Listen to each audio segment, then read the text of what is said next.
Well, welcome. Thank you for being here today. Thank you for taking an hour, 2 hours of your time to touch into yourself, your own desires, and to learn about the beautiful world of relationship. I'm going to open today with a few little stories of my own, and then we'll dive into a more broader perspective of all of this. Does that sound good? Give me like a little wave or a little. Beautiful. Okay. So, I just wanted to preface that I am not a man, clearly. And so I'll never be able to speak from the place of being a man. But I have been a lover to many men. And I've loved and been loved by many men in this lifetime.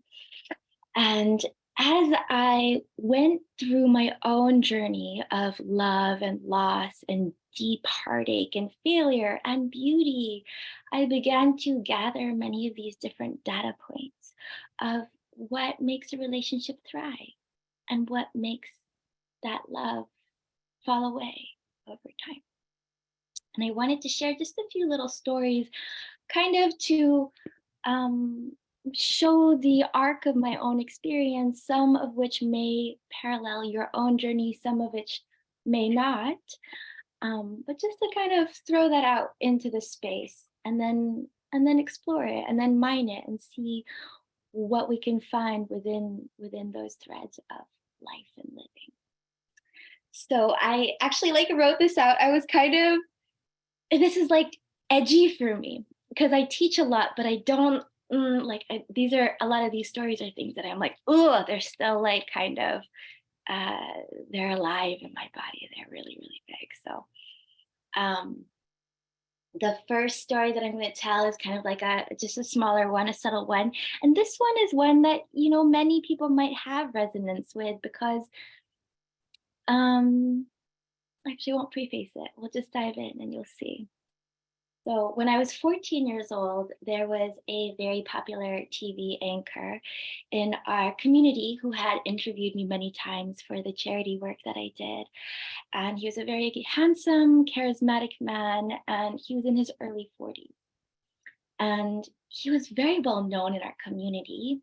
And so I had this kind of like trust for him. I had this like, I looked up to him. I really admired him. And one day after our interview, he asked me to go for a walk in the woods with him. And so I said yes, and I was very eager to accept this invitation because I liked this man. I thought he was very um, interesting and funny, and he had deeply supported a lot of my work. So I wanted to get to know him more. And I remember this day, like we were walking through the woods, and he suddenly stops and he turns and quite abruptly he like takes my chin and then he kisses me. And I'm a little shocked at this experience and I kind of back up and my first thing that I say is, "But aren't you married? Aren't you married?" Because I knew this man. I had actually met his wife before. And that was the first thing that came out of my mouth. It was like, "But isn't this like what's going on here?" Right? And I was young, but I was old enough to know that you don't are not supposed to kiss people out of your marriage or out of your sanctimony. So then he kind of sighed and he was like, "Well, there are a lot of different kinds of marriage." And I was like, "What does that mean? Like, what does that mean?" And he's like, "Well, Carly and I," and he was talking about his wife. He was like, "We're just together for the kids."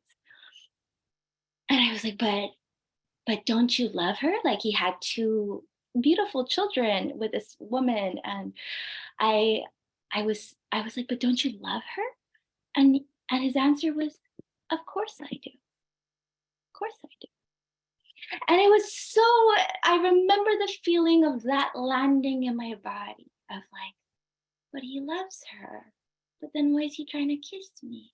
And there was all this like confusion and all this betrayal and how could he do this to his wife and why is he doing this to me? And it was a very, very interesting dharmic path that I was propelled forth on, because that became kind of the base story of many, many experiences that I had later on.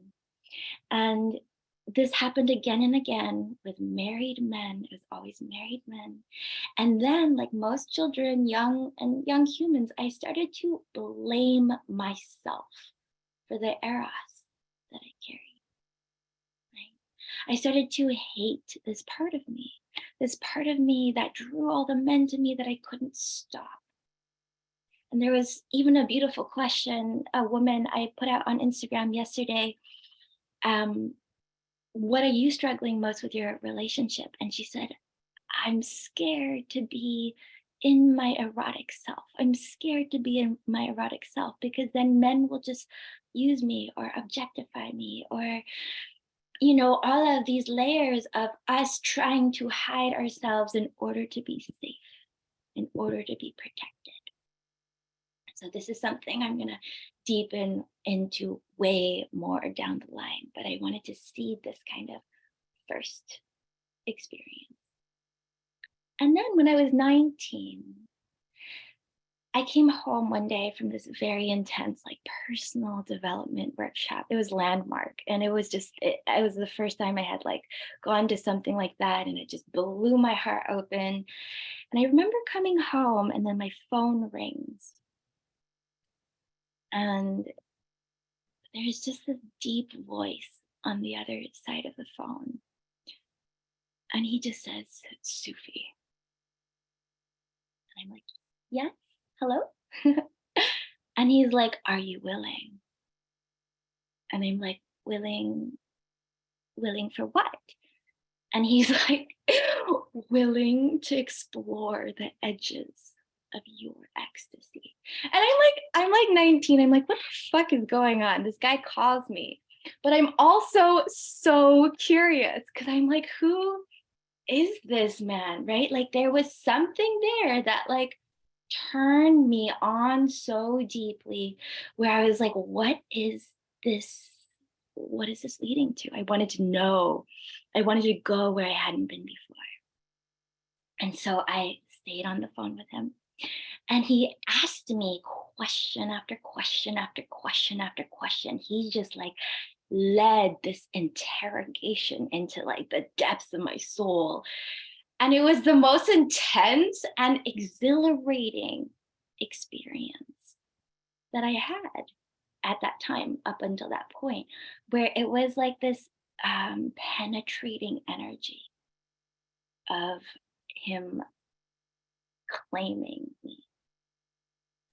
And I'm not saying this is not not my recommendation to, like, just uh, continue on in these crazy scenarios. But I wanted to highlight this particular experience because it was my first real dive into polarity and sort of the beauty and the intoxication of polarity, which can also go horribly wrong, right? There's the two sides of these things. So I wanted to kind of highlight this experience because it is something that's very much in the shadows. And when we don't allow for true polarity and grounded, embodied, devoted polarity to arrive in the top side world, a lot of times we start seeking for these things in the shadows, right? We start seeking for all these different things in the shadows. So he had asked me all these questions one by one, and he gave me this, like, very incredible. This man, honestly, I still view him as one of my greatest teachers because he was an incredible master of ritual. He was the first man who taught me ritual. Even though many of the things we did were so fucked up, it's like he taught me ritual. He taught me, like, the power of intention and of creating space. And so after he asked me all of these questions, he was like, meet me on the corner of Water Street tomorrow at 11 a.m. Wear red. And I mean, I'm like, what would you do? Most of my girlfriends are like, you're insane. should not ever go to do things like that, but I went to do things like that. I'm a 3-5 manifestor generator in human design. So I learned through fucking up. Like that's kind of my life path. It's like you make a lot of mistakes, you break a lot of things, you fail a lot, and you fling yourself into crazy situations, and then you learn from them, right? So this man, I walked up to him. I remember that day where I was like so like nervous but on edge and anticipatory of like, oh, what's gonna happen? This like it was very like I remember reading 50 Shades of Grey and I was like, that is nothing on real life. Like that's got nothing on me. Because this man, he walked right up to me, he came behind me and he put his arms around me. And I remember turning around and then he took my hand and he bowed down and he kissed the back of my hand. And then I softened. And in that moment of softening, he slapped me as hard as he fucking could and across the face. And it was such a whoa, like an intense act of, I mean, violence, of course, but also domination. That it totally like hit me in this a completely different way where I'd never experienced anything like before. This is not recommended. This is not what I'm like, this is not right, this is not good, this is not what I recommend. It is just what happened. And because I did not have proper discernment at the time, I did not have boundaries. I did not know myself or my value at the time. I fell into this. I fell into this because of the intoxicating thread of polarity, of that dominance, of that attraction. So then, right after that, he stroked me so gently. And he just like held me and like rocked me like a baby. So fucking intense. And so this man led me into the world of BDSM very unintentionally. It was not something I had ever heard about or knew about or desired in my life that I consciously knew. But because I had so much of my own sexuality suppressed and hidden in the shadows, I never received penetration in the top side world. And I sought it energetically through violation. I sought it energetically through violation because I had repressed my own eros and my own sexuality to such a degree that I wouldn't allow it in the top side world. And it would only allow it through rape and violation. This is a crazy layer to touch on because this is in no way like victim blaming or victim shaming. I'm not saying that you're calling it in, but for me personally, that was a layer of it where I did desire that experience. I was drawn in. I could have said no. I could have been like, this is crazy and I'm going to hang up on it. But no, I was sucked right in.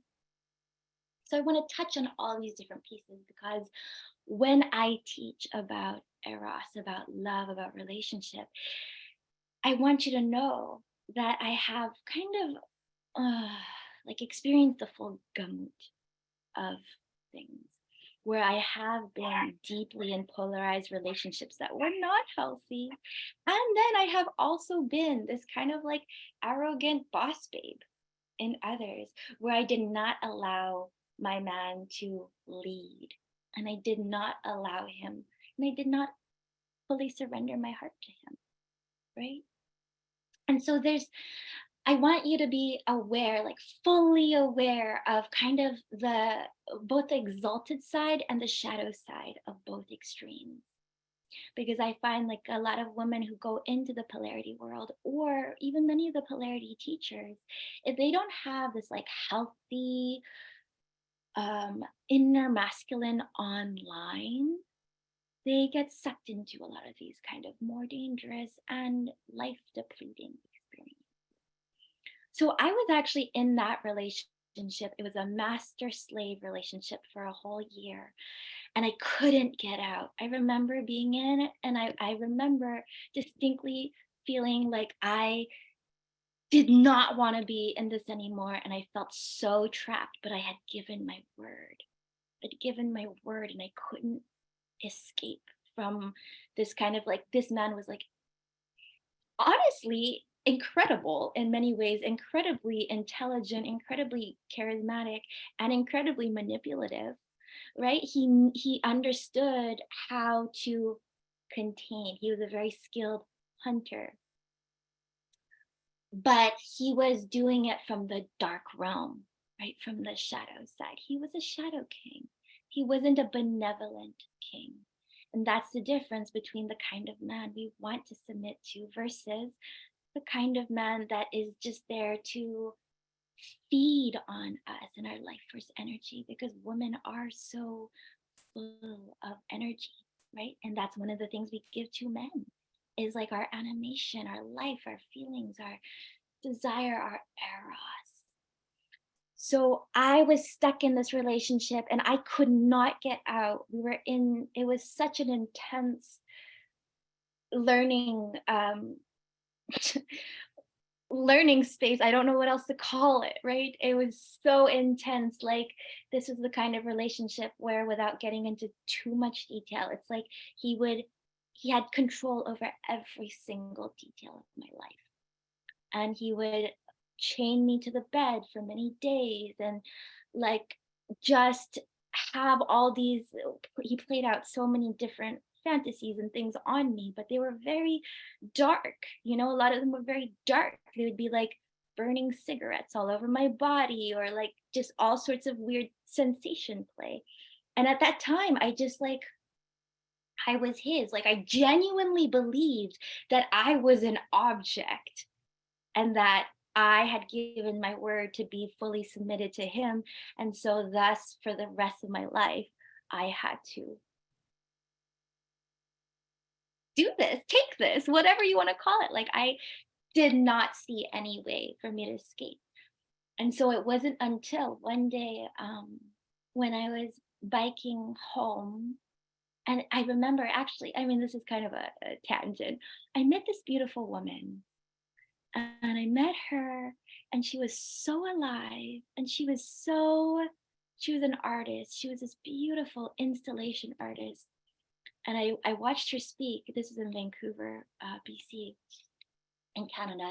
They had this event called Creative Mornings, and I watched her speak, and I just like totally fell in love with her. And I went up to her after the session, and I expressed kind of like my admiration for her, because she was everything at that time that I was not. Right? She was an artist. She was alive. You could sense that like life force energy in her. And I was like slowly being drained of all of mine.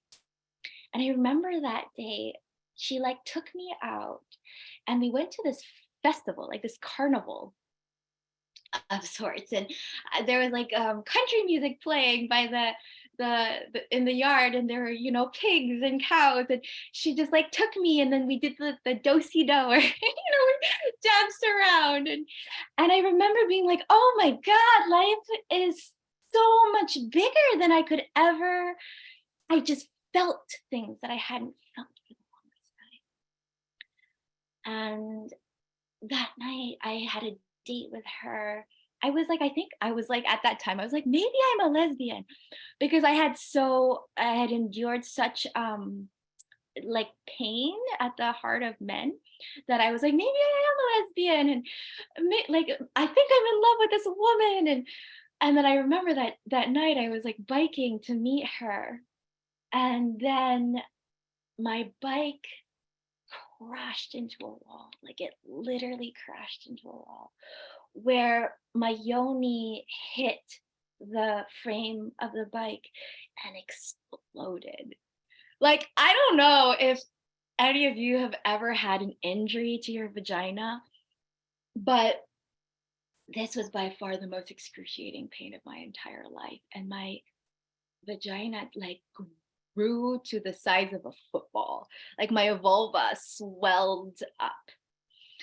And it was so, like, I thought I was dying.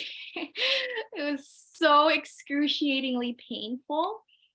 And this woman, like that night, she took care of me that entire night.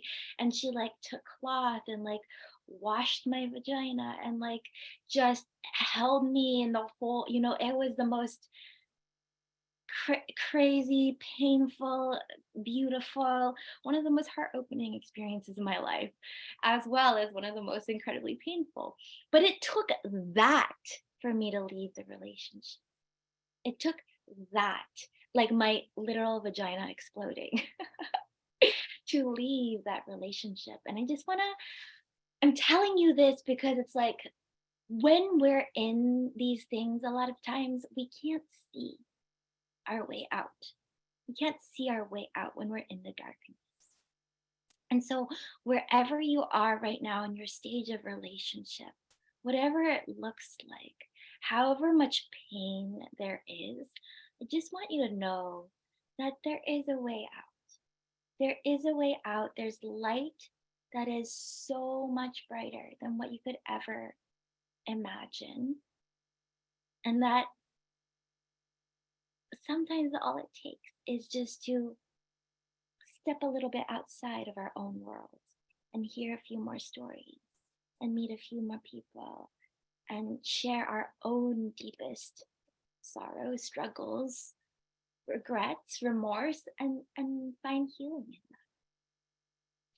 So those were two of my kind of like earlier experiences. And I was going to touch on a few more, but I have so much I want to share with you today. So I'm going to dive right into our transmission and then we'll circle back on stories later if we have time. Sound good? Okay. So I made you a PowerPoint because I love PowerPoint. Love, hate PowerPoint. What I made you a PowerPoint because I want to touch kind of on these pieces of our life and our aliveness and our eros. And I want to give you something really beautiful to soak it in today.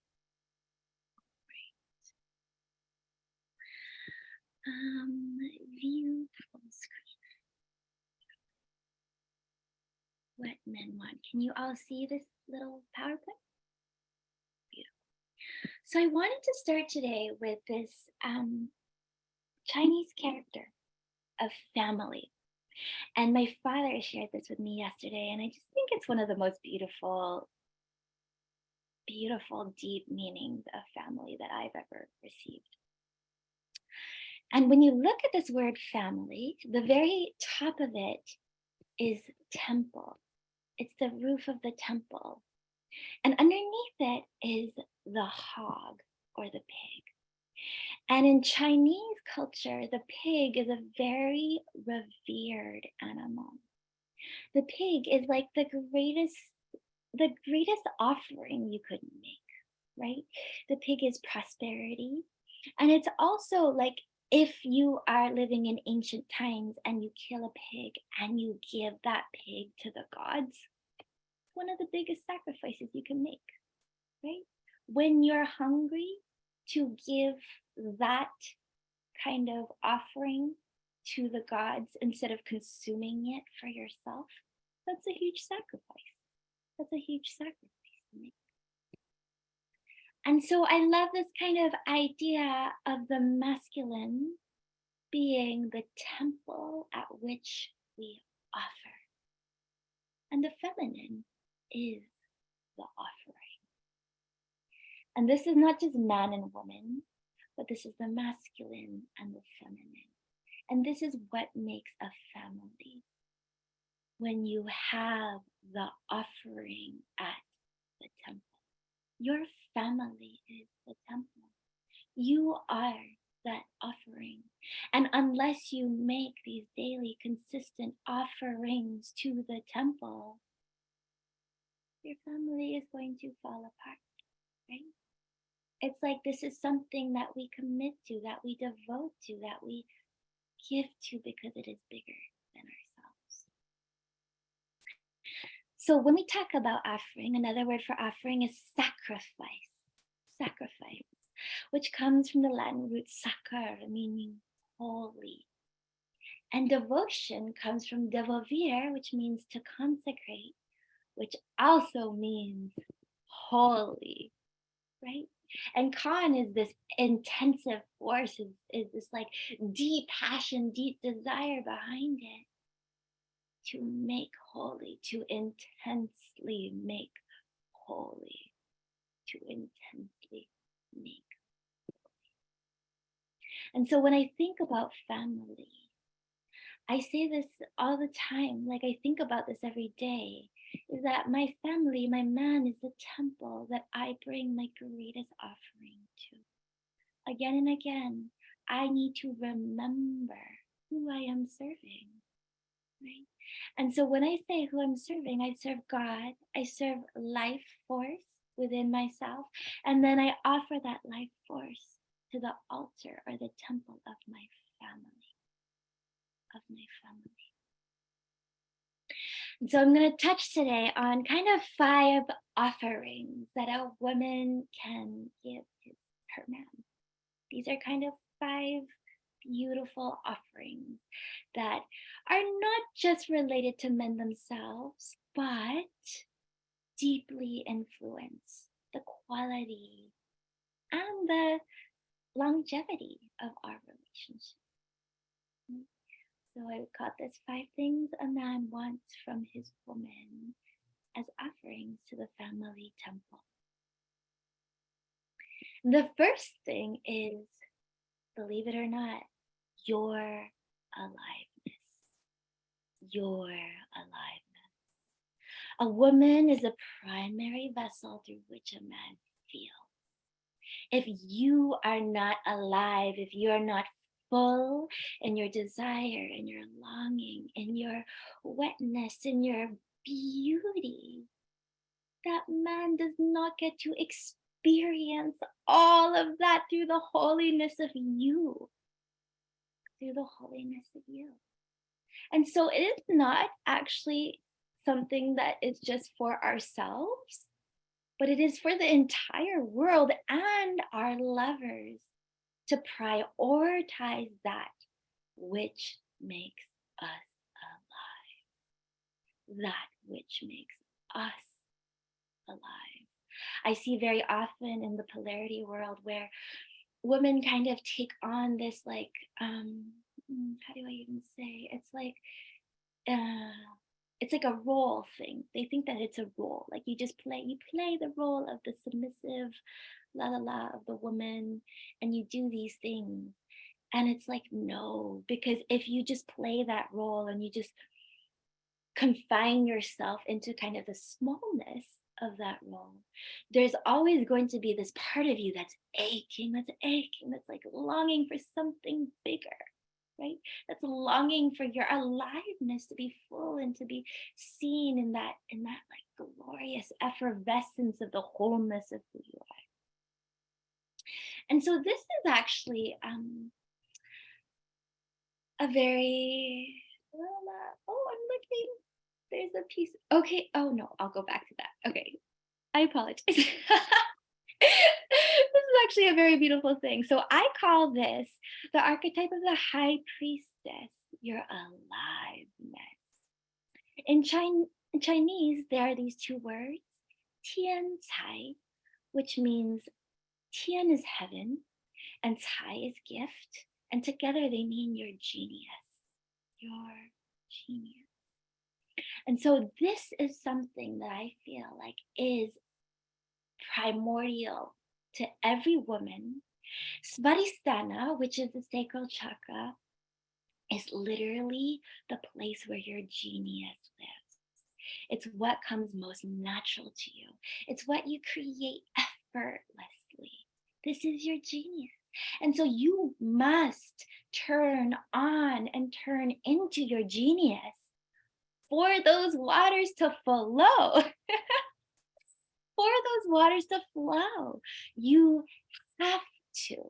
This is a sacred responsibility within you to tend to and to purify these waters within you. I think of it as the elixir of life versus a vial of poison. Like, what are you feeding your man? What are you feeding yourself, right? What are you feeding yourself? And so, this is a beautiful way to think of it because when I see a man who has been well nourished by his woman and well fed by his woman, it's like that man gets richer. He gets happier. He gets fuller in his essence. He gets stronger. He's more inspired to provide and protect. He's more loyal and devoted to her. It's like you see this man, he sprouts up, he grows. But then you also look at a man who it's like they've been fed the vial of poison over time. And it's like you see this man, he shrinks, he becomes miserable, he becomes bitter, and he holds resentment and contempt and all of these things that don't allow him to, to, to rise into the king that you want him to be for you, right? That you want him to be for you. This is exactly the same on the other side. Like when I see a woman who's been well loved by a man, it's like you see how she blossoms. You see how she flowers. You see how her fruits just start dropping off the tree. And that richness, right? She just like has endless generosity. She just blooms and gives and like sings and shines, right? Because she has that kind of like continuous nurturance from the sun. We are creatures of relationship. We all thrive with connection. We need connection. We desire connection. And the people who tell you, I don't need a man, are people who are very often closed. They've been hurt. And so they've like closed themselves off to that. But deep down, if you go deep, deep, deep down, it's like, yes, they want a man.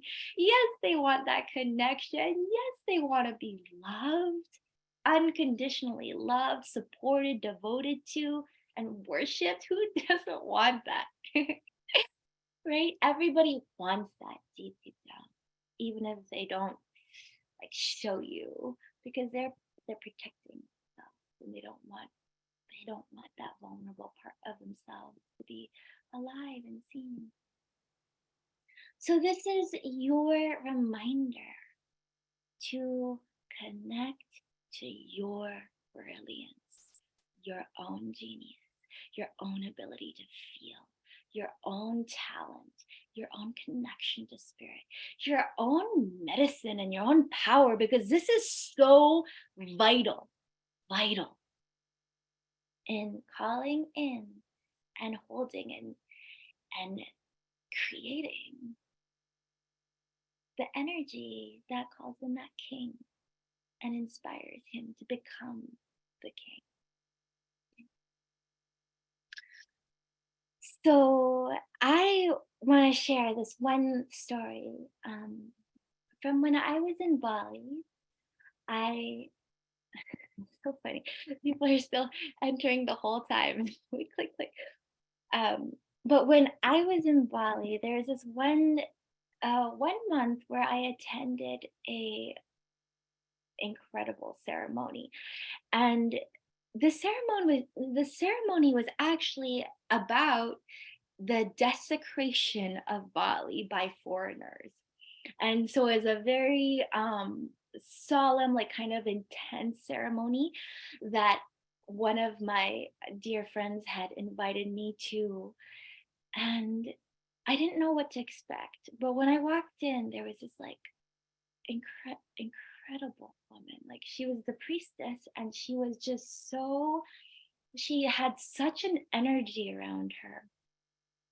And as she started praying, she started calling in the spirits of the land and the forest. And she started making all of these offerings. But then and as she tuned into these spirits, these great land spirits, she started to emote and express the intensity of that violation and of that desecration of the land. And so she like let out these guttural screams. And for hours, she wailed and screamed and cried for the land, for the earth, for the trees that were being cut down, for the earth that was not being respected. And it was one of the most incredible things that I had ever witnessed at the time, because I had never seen a woman so fully alive in her expression and so just like tapped in to her feeling body to be able to move that kind of energy. And it was one of my first lessons in the power of raw feminine expression. Raw feminine expression. This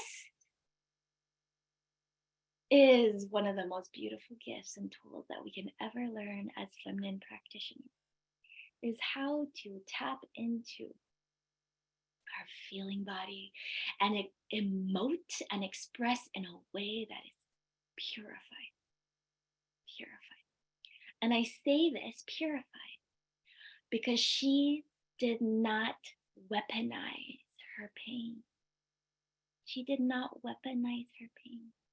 In no part of her expression was she like, these foreigners are evil and we blame them and we shall cast them out. Like, it was one of the most moving displays of expression that I had ever received, because in her pure grief, I felt compelled to help her.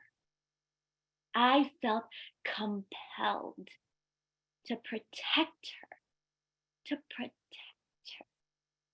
and to take care of this land that she so deeply loved, and that she was crying for, and that she felt in her body and expressed to me and the 100 other people there. I felt so moved by her.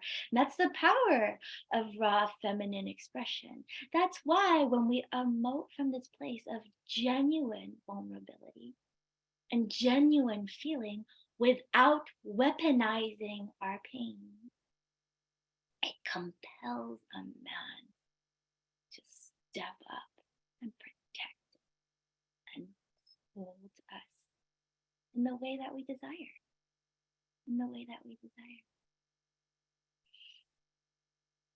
This is big. Most people tend to, when they're trying to communicate with their partners, I would say most women will criticize the man or blame the man or say like, why didn't you take out the trash already? I asked you 5 times. Right? Does anyone resonate? Like, have you ever criticized your man? It's like most of the time, that's kind of the place where we're communicating from. It's a very mental place, it's a thinking space. Or even when people are trying to do the vulnerable expression, they talk like, I feel sad because you blah, blah, blah, blah. And there's no actual feeling there that's being emoted, right? It's just like in your mind, like, I feel da da da da da because you da da da da da. And that doesn't land in a man's system. Okay, like that does not land actually in anyone's system. I feel sad. You triggered me because blah blah blah blah blah. Like that's all talking. It's all up here. It's all things you're saying. It's not things you're feeling. And most of the time, women, instead of vulnerably expressing in the moment of the hurt, they'll hold it, keep it silent, build up many layers of resentment, and then weaponize it and launch it as an attack. And then expect the man to change from that. Right? So and I have been there, done that, did that for many years. And I'm here to tell you it doesn't work. If anyone has an experience of that really working for them, like, please let me know. I'd love to hear it. Because that has never worked for me and it hasn't worked for any of the women that I know. So I just want to see kind of this idea in your head of like when you're in communication with your partner, with your lover, with your man, enter the space of the high priest. You call her in because she is within you. She is within all of us.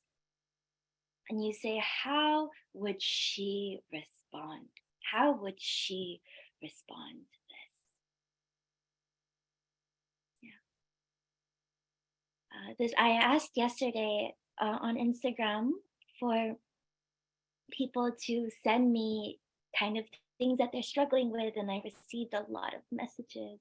And this is one of them, which I think describes kind of many modern women's scenarios very accurately.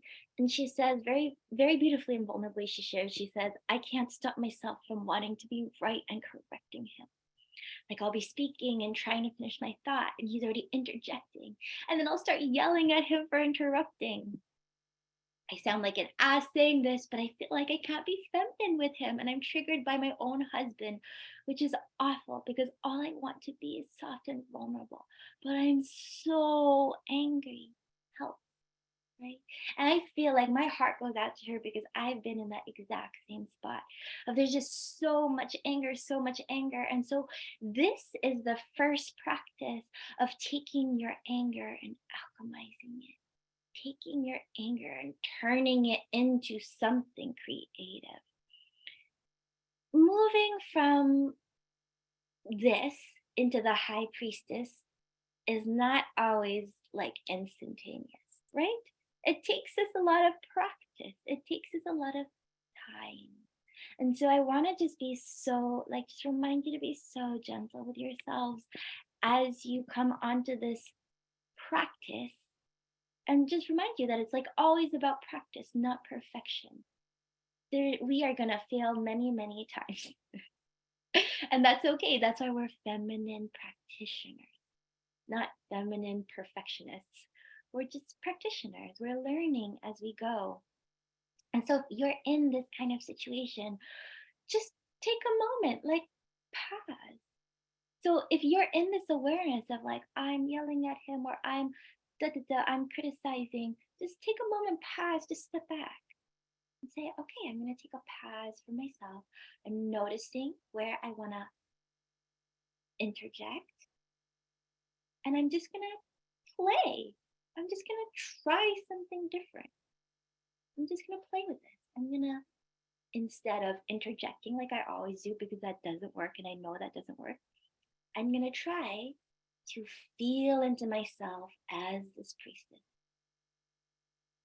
And I'm going to emote from a place that is deep in my body.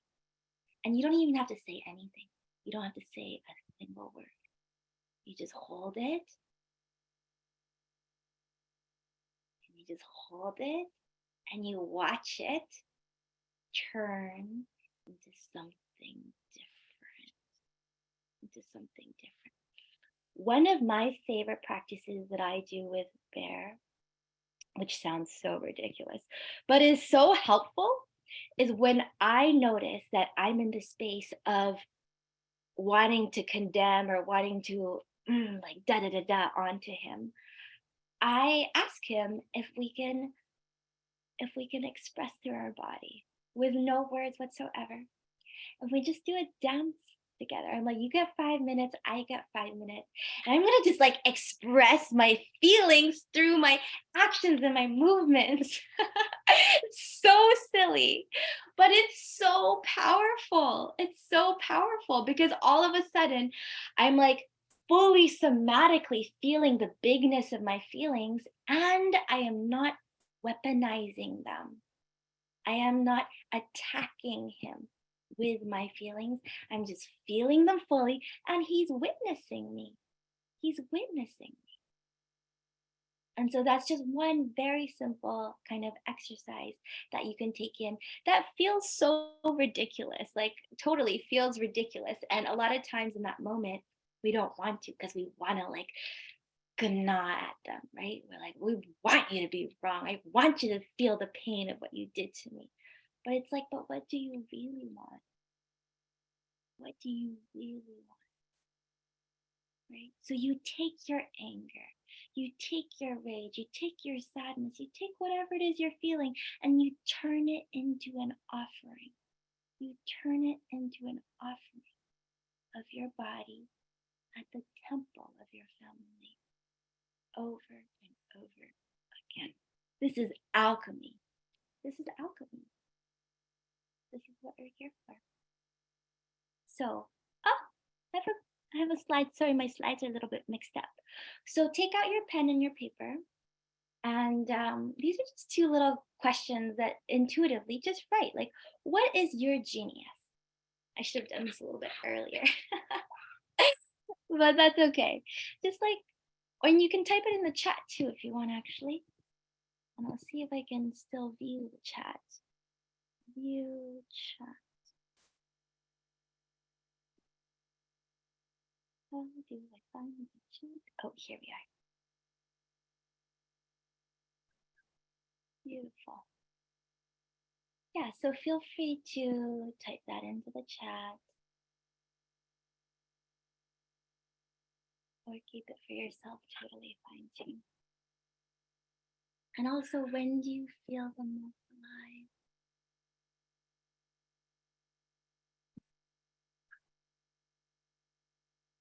And it's helpful just to start kind of gathering these databases of resource, right?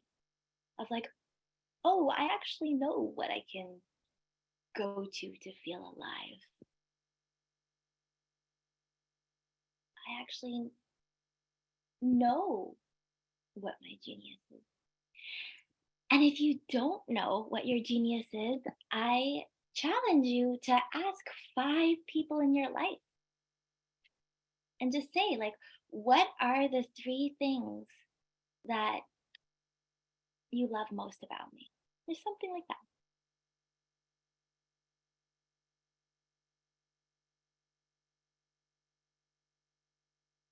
Mm, yeah.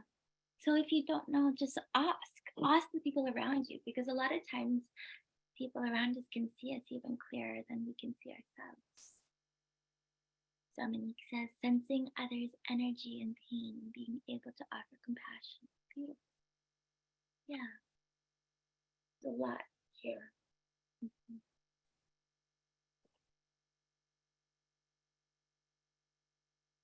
Yay. And then a third question that I'll add to this is, how can you turn your pain into an offering? How can you turn your pain into an offering? And this doesn't have to arrive immediately, but different things will come to you. So I'll give you another example of something I did with David. His name is David. I call him Bear. I remember like I can't remember exactly what it was, the thing that I was so upset about for so long. But when Tavi was little, there was something that was like really bothering me that he did over and over and over again. And so I like drew out a little comic.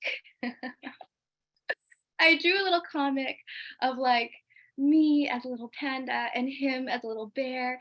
And then um, in these 6 like little segments of the comic, it was like what I wanted him to do instead of what it was that he always did. It's like escaping my mind what that exact thing is right now, but it was just like a very and he loved it. And I taped it up onto our bedroom door and he saw it every day, and he just started he did it because he saw it every day. So it's like we can offer our men our like we can inspire them to change in creative ways versus ways that are just Just like a dagger in their in their throat, in their heart, right? I love it. I'm seeing other gifts flowing in, and aliveness. I feel most alive when I'm gardening and dancing, and creativity in the presence of fine or performing art. Beautiful, beautiful, beautiful. So know your genius, cultivate your genius, and within that, attune to your beautiful feminine expression. And that's the thing. It's like it's so creative. You can literally do whatever you want. You can make up things all the time. Me and Bear fighting has been the base of most of my songs. And I love that. Now, as soon as we have a fight, I'm like, okay, channeling this energy. I go right to my my iPad. I have a little garage band here, and I just like sing into my computer, and I have the most amazing passion filled songs that come through because it's like you're touching into that layer of like deep feeling, feelability, and that's a beautiful gift. And so before I give it back to him, I purify it. I take my emotions, I purify them, and then I offer them back. Is this landing? If you're feeling this, like nod or like send a little thing in the chat. ah, beautiful. Ooh, I have a comment that says you can't see anything. It just says your screen sharing and spinning. Can everybody else see my screen still? Or is it okay? Most people. All right. Beautiful. Beautiful, beautiful. Okay. Thank you. Thank you. All right. So the second offering at the temple of the family. I love this so much, the temple of the family. My father literally told me this last night. Because we have this like every night now, my mother and my brothers, they all gather around for spiritual study. And I'm not a Mormon, but I've been reading the Book of Mormon every night because I love having family time. And there are so many powerful truths and beautiful wisdom, like such beautiful wisdom that comes through. And my father will often like offer kind of like he loves etymology and I love etymology from him, but he'll always tell me about these different Chinese words and kind of the roots of them. And so I just want to like put out a thank you, Daddy, like a appreciation to my father for seeding all of this in me because it really is the most beautiful gift to receive this from my father after so many years of like not connecting with him and not talking to him and kind of rejecting both of my parents. Um, it's it's amazing to feel like I can receive again from them, like deeply receive all of their love and all of their wisdom in this way. Oh, Jade asked, what do you mean by purifying your emotions? Beautiful question. So that was sort of what we just talked about of when you feel these deep feelings, instead of weaponizing it, you either emote directly and cleanly, or if you cannot do that in the moment because it is vulnerable and it is hard and it takes time to learn, then you channel it into something creative and then you give it back to him. So that's the difference. Because most of the time, as soon as we feel this kind of like when we're in communication with someone and there's this attack energy or there's just conflict, we are very much like we puff our up our chest and we get into our righteousness and our justification and we want to like attack, right? Like that's what happens a lot of times. So you have to remember that your partner and your lover is on your team. He's on your team. He's not your enemy. And if you treat him like the enemy, you're destroying and desecrating the most sacred thing you have, which is your family. Yeah. It's like you're trashing your own temple. You're trashing your own temple, right? So we're going to flow right into the second piece of this, which is your enchantment. Enchantment, and I love this word enchantment, uncompare. The masculine, and this is a classic polarity teaching, but it's like the masculine holds the frame and the feminine dances within the frame. The feminine animates the frame, right?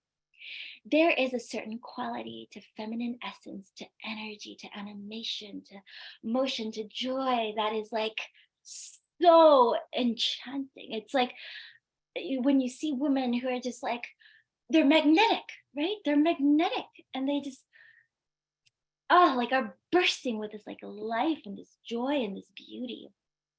And that is a sacred gift of the feminine. That is a sacred gift of the feminine to animate that frame, to bestow the beauty, the joy, the radiance, even the sacred rage and the vulnerability and the wisdom, right? There's this beautiful example that I was on a podcast a while ago, and Nathan, I'm like, I forget his last name. Oh my gosh, I can't remember his last name right now, but this beautiful man shared this analogy with me where it's like the sun, the masculine is the sun, and the feminine is the earth.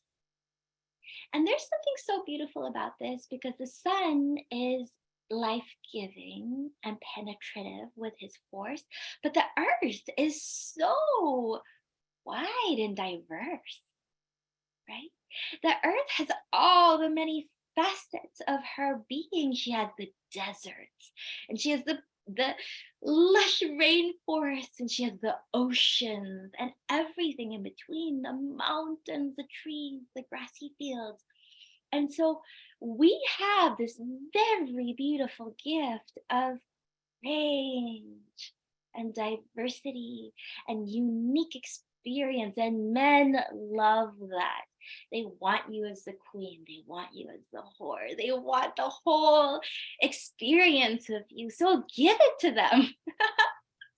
Give it to them. Give them the whole range, all of it.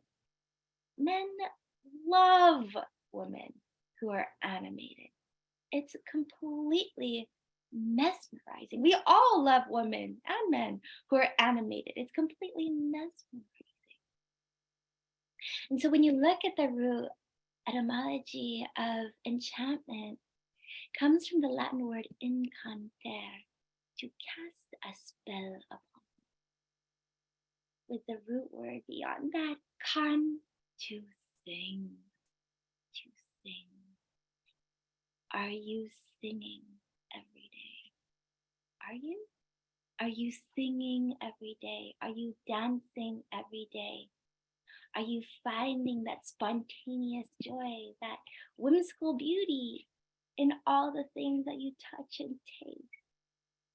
I call this the archetype, like I link this archetype of the maiden because when I look at young girls, like young girls, like my daughter, she's 5. Every day she's just singing and dancing and she's so animated and she's doing cartwheels and tumbling off the couch and she's just full of life and it's enchanting. It's like so beautiful to witness. It brings my heart to life. We all have this quality within us. So often, like as life goes on, we harden or we lose these pieces, or people say, like, you're too bright, dim your light, in all the many various ways that they do this, directly or indirectly. And so, this is an important piece to have the sweetness of the maiden. Svadhisthana, the word in Sanskrit, the sacral chakra, means sweetness. Sweetness. And so it is imperative that we touch into the sweetness of our maiden selves, the joy and the beauty and the song. It is so important to sing every day. The first time I had an orgasm, I was in Hawaii at a kirtan concert. And my guru had brought me to this beautifully lit room. It was all candles, very dark, small ceremony. And it was my first time ever at a kirtan. And there's this beautiful woman who was singing and singing, and I sang and I sang and I sang into complete, utter bliss. And I remember that was the first time in my whole life that I felt the awakening of my Kundalini energy. And it was like someone lit my tailbone on fire. It was just like electric pulses that swirled and swirled and swirled up my spine. And it just came like waves of bliss. I was just being obliterated by waves of bliss. And it moved up my body until I couldn't sing anymore, and nothing came out of my mouth. And I could not speak for 3 days. I tried to speak, I couldn't speak for 3 days. I was just completely in, in the whoosh of the energy. And that was my first experience of bhakti yoga, right? The yoga of utter devotion. This is why the Sufis spin. There's another man I dated many years later he was much older than me. I met him when I was 18 and he was in his mid 50s. But this man was an incredible man. And truly, like to this day, still, I consider him also one of my greatest teachers because he taught me devotion, pure worship. He worshiped at the altar of my being and my body. And he called me his whirling dervish because he was Islamic. And the whirling dervishes, they spin and they spin and they spin into ecstasy forever and ever and ever and onward. And I remember thinking, like, how beautiful to just be able to live this life where you just get to spin into ecstasy. And here's the thing, we do get to live that life where we spin into ecstasy. And that is a choice that we make every day to come back to come to our song, to cultivate our song, to cultivate our dance, to prioritize the enchantment of our life, the magical quality of life and living. Oh, Dominique asked, she said, I want to go to that ritual. What kind of yoga did you say that was? Bhakti yoga. Bhakti yoga. The yoga of love and devotion. Chanting, devotion, chanting. So let's see.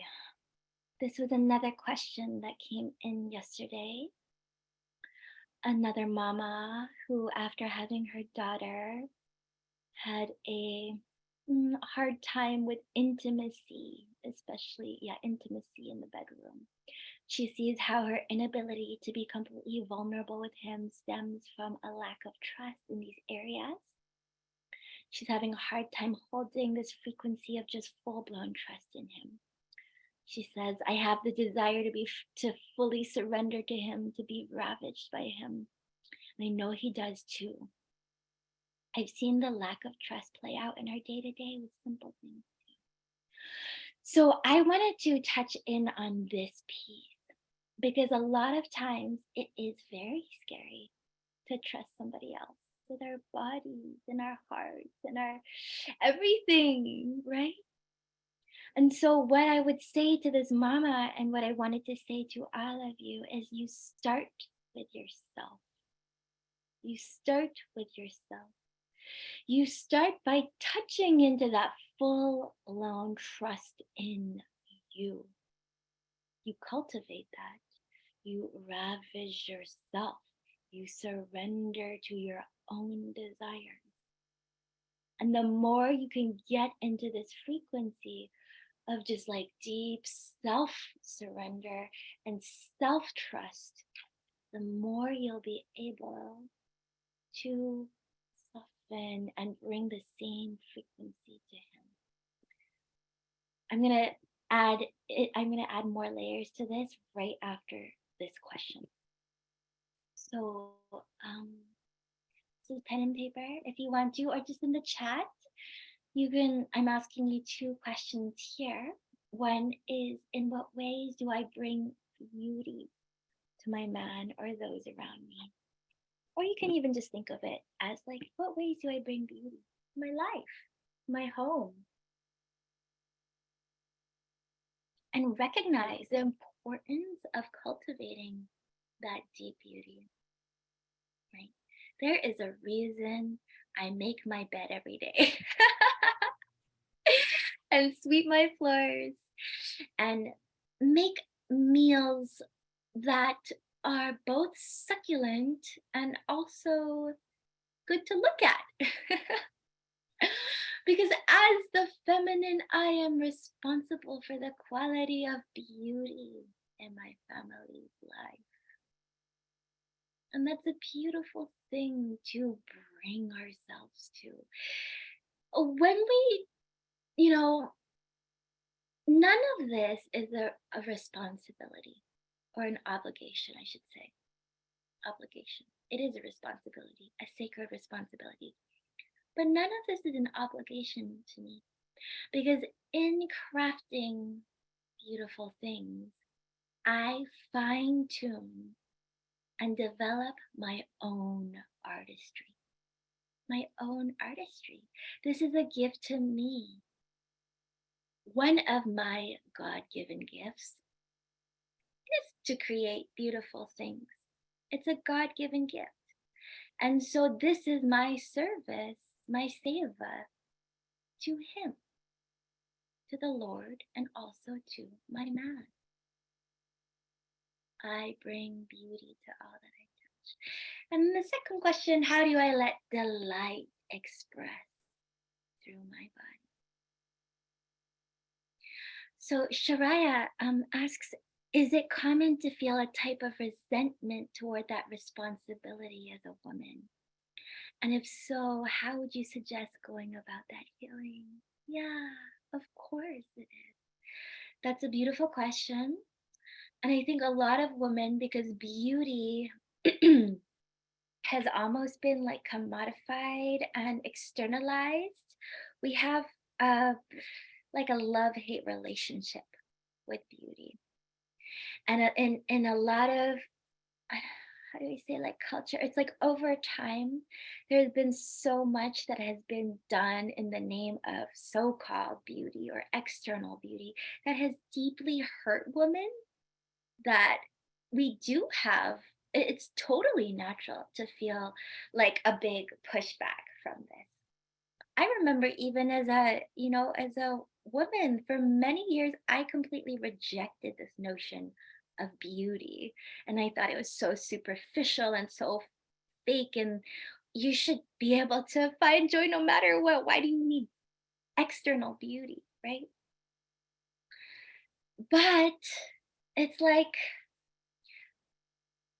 if you allow that to be your worldview, then you're letting that kind of paradigm win and have its way with you. Right? That's not the truth. Like, beauty is actually an innate human need and an innate human desire. Like when we walk out into the woods, into nature, into the ocean, we're struck by the beauty of nature, right? We're struck by her beauty. We're awestruck. And so we need to start, like, to heal this, I would say start shifting your idea of what beauty is and start connecting to the deeper harmonics of beauty all around you. I did say very superficial things. I said in the food and the bed and all of these things. But as we kind of heal with those deeper layers of beauty, we start to just like naturally emote and express in all the different ways, in all the many layers of our life and in our home, with our men, with our loved ones. You're so welcome. Shreya says, wow, thank you. You're so welcome. And it is, it is a very painful paradigm because for so many years, like I even, in my culture, in the Chinese culture, it's like women had their feet bound to make them smaller in order to have beautiful feet, right? It's like you literally are cut off from the very roots of your existence, of your ability to stand. Like you literally are cut off from your feet and your ability to stand and to grow from the firmness and the solidity of your feet. And in many cultures, like even nowadays in the modern day world, it's like women are bound into these like anorexic models or whatever it is. Like these women in many ways have been starved and painted that picture and had that been painted as a picture of beauty. And that's not beauty, right? Like that's not true beauty. Beauty is that which brings life. Beauty is that which brings delight and pleasure and touches the sensations, like the senses. And you're like, oh my God, you're moved by that beauty. So that's a practice that we continue to come back and back to. So this is the third layer, your discernment. Now, if you ask a man, he's probably not going to say, I want a woman who is discerning. But this is a key piece because even a man, every woman can feel a woman who values herself, who values herself. I was talking to a beautiful feminine practitioner yesterday, and she was actually saying that in a way she's been like hit so many times by life that she just has been splayed open. She's just left splayed open. And that was it's very beautiful imagery, but also there's another layer to that I spoke to with her about because I think this is such an important piece that we understand as feminine practitioners because open is not better than closed. Open is not better than closed. Open and closed are two equal polar opposites of the spectrum or the range of life that you participate in, right? I have a beautiful teacher, Parmraj. You'll meet him, I'm sure, in the next coming months. If you haven't already, many of you have already sat with him. But he talks about the nervous system and he says when your nervous system is closed and he uses his fist. Wait, can you guys see me? Am I like, is my picture still up? Okay. I don't know because I can see you, I can't see myself. But he does this fist and he says, when your nervous system is closed, this is paralysis. But if your nervous system is permanently open, this is also paralysis. This is also paralysis. And so, what you actually want to be able to do is be responsive. Is be responsive. You want to be able to move into different situations and say, yes, here I am open. And also, you want to be able to move into certain situations and be like, nope, this is not for me. I am closed to this. I am closed to this. And this is such an important layer of discernment. To have discernment in the world of polarity and relationship and dating. I am in a lot of different polarity groups. And so I see all the time women who write in and they're like, oh, but I'm like supposed to be like splayed open and just like give him whatever. And it's like, no, you're not. That's not at all what these teachings are for. Not for you just to like recklessly submit yourself to whoever comes your way. You want to be discerning. You are a queen. And a queen does not just spread her legs for any old peddler, right? It's like you know your worth. You keep your boundaries. You honor yourself and build and keep your word to yourself, right? That those are all important layers. And I say this like protect yourself as you would your daughter, your beloved daughter. If you wouldn't let your daughter go through this experience, why are you going through it? Right? Why would you go through it? No, those are rightful places to close. If you would not let your daughter be XYZ, whatever you're going through, think about yourself in that way. You and your beloved self. So I love these kind of Chinese words because I just like I get so much meaning in life from them. These are two different Chinese characters that mean mother. The first one on the left side is a woman, and on the right side is a horse, ma. And in Chinese culture, a horse is very highly revered. Also, very highly revered. The horse is known for, it's like for nobility, and also it's at a very high honor. When you have a horse, you are able to win at battle. You're able to win at battle. And so the mother, and when we think about like all the matriarchal lines that we come from, it's like the mother is actually the most revered. She's the one that, ooh, someone just said you can't see the signs. Can everybody else see the okay characters? Hmm. All right. Thank you. Thank you. Um, thank you. Okay. So the horse is a yeah, like the horse is like the reason you win a battle. So you protect your horse. You protect your horse. And the second word is woman, nu, and lang, which means wolf. It's a woman and a wolf. Yeah. And this is so beautiful because even though the wolf more recently has been kind of has had a shadow cast upon it, the wolf is the most skilled and loyal of all creatures. Incredibly skillful, an amazing hunter, ferocious and loyal. The wolf is, and so when you see, even in these two words of mother, you can see how deeply the mother was revered to be put beside these two very powerful animals, these very powerful protectors and symbols of honor, of skill, of that which can give life.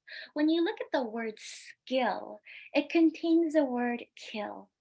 And so, for a woman to be very skilled at what she does, she needs to know how to kill what is not life giving. What is not life giving. This is the difference between the maiden and the mother. The maiden is like, oh, I wouldn't kill anyone. I'm not gonna do that. The mother is like, I I'm gonna kill for my child, right? Like I would kill for my 100%. I would kill for my child. I would kill for my family. You're a mother.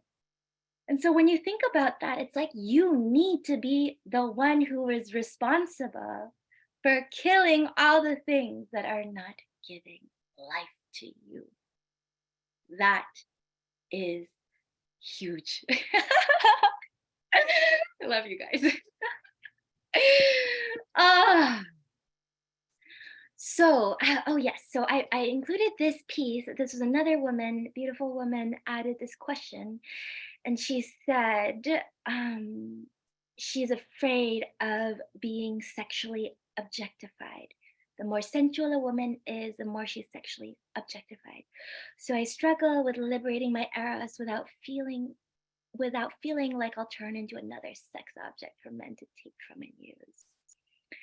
So this is where the mother comes in. This is where boundaries come in. This is where discernment comes in. And the more you practice honoring yourself and being willing to literally kill all the energetic connections that are not serving you, the more you'll be able to feel safe in your own eros, in your own alignment, because you know that you can be alive and you can also hold that whoosh, hold that space, right? Nobody's gonna fuck with you. Yeah. So this is a sovereign woman. This is the awakened mother. This is the warrioress that can that is skillful in her eros. She knows how to contain herself. She knows how to exude her aliveness. And she knows how to say fuck off when she wants to. Those are all important, integral pieces of our womanhood that a man wants. Because here's the thing, if your no is not fully online, then your yes is not genuine. Your yes is not true. A man wants to be able to trust. He actually wants to know if he's hurting you. He doesn't want to be doing something. A good man, a benevolent man, does not want to be doing something to you that you do not want happening to yourself, right? So your no needs to be loud and clear and strong, and that actually builds trust in your relationship. If he can count on you to hold your boundary, to say no, then he knows he's not going to have to deal with that underlying resentment or that underlying those little pieces that are later going to come out and be weaponized against him. He wants to know that he can trust you. You want to know that you can trust. Isabel asks, if the father is the source of this problem, does that mean we killed the connection with the father? Beautiful question. So I would have to know kind of the whole relationship, like what's going on in all of those pieces, because so often, so often, we cannot see outside of what we can see, outside of what we can see. And I cannot speak for your situation or any other woman's situation, but I'll just tell you that for many years, I made David a monster. Monster. Made up all the stories I could based on real life facts of why he was not a good partner to me, why he didn't love me, why he didn't care about me, why he was a terrible father. I went on and on and on. And so when you're in that state, there is literally nothing else that can come in and see and help you to see. It's only when we are willing to look into ourselves and look into kind of the deeper crevices of what's really there that we can start to see things, even if just a little bit more clearly. And then slowly, slowly, our blind spots get opened up and we can touch into deeper layers of true sight. So maybe right now, he looks like the full problem. And maybe he is. But maybe there's also something there that we haven't seen yet. So I'd love to dive into this more with you in Eros and coach you through this and feel all the layers of what's under there so we can see and excavate and repair, because where I don't believe that every single relationship is right for every single person, but so many times. Ooh, did somebody just draw on my slideshow? Do you guys all see a little red mark? Will you undraw that? I'm like, I don't know how to do that. Oh, thank you so much. We'll touch into all of that. Okay. Okay. So I'm just gonna complete this because there's a lot of layers of transmission I wanna touch into, and then I will come back to all of your questions. Okay. Do, do, do. Okay. So these are the questions for the mother. What have I said yes to that I am really unknown? And what am I doing that is no longer life giving? That is no longer. You can think about this, you can type it in the chat, you can write it down for yourself.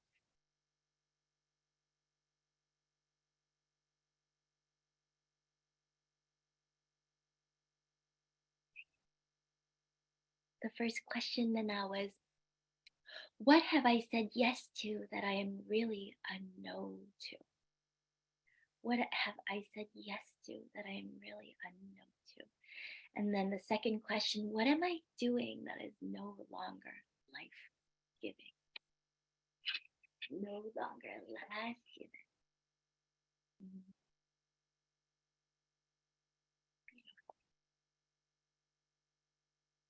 So we'll just take a few moments. I have two more offering, two more pieces of this.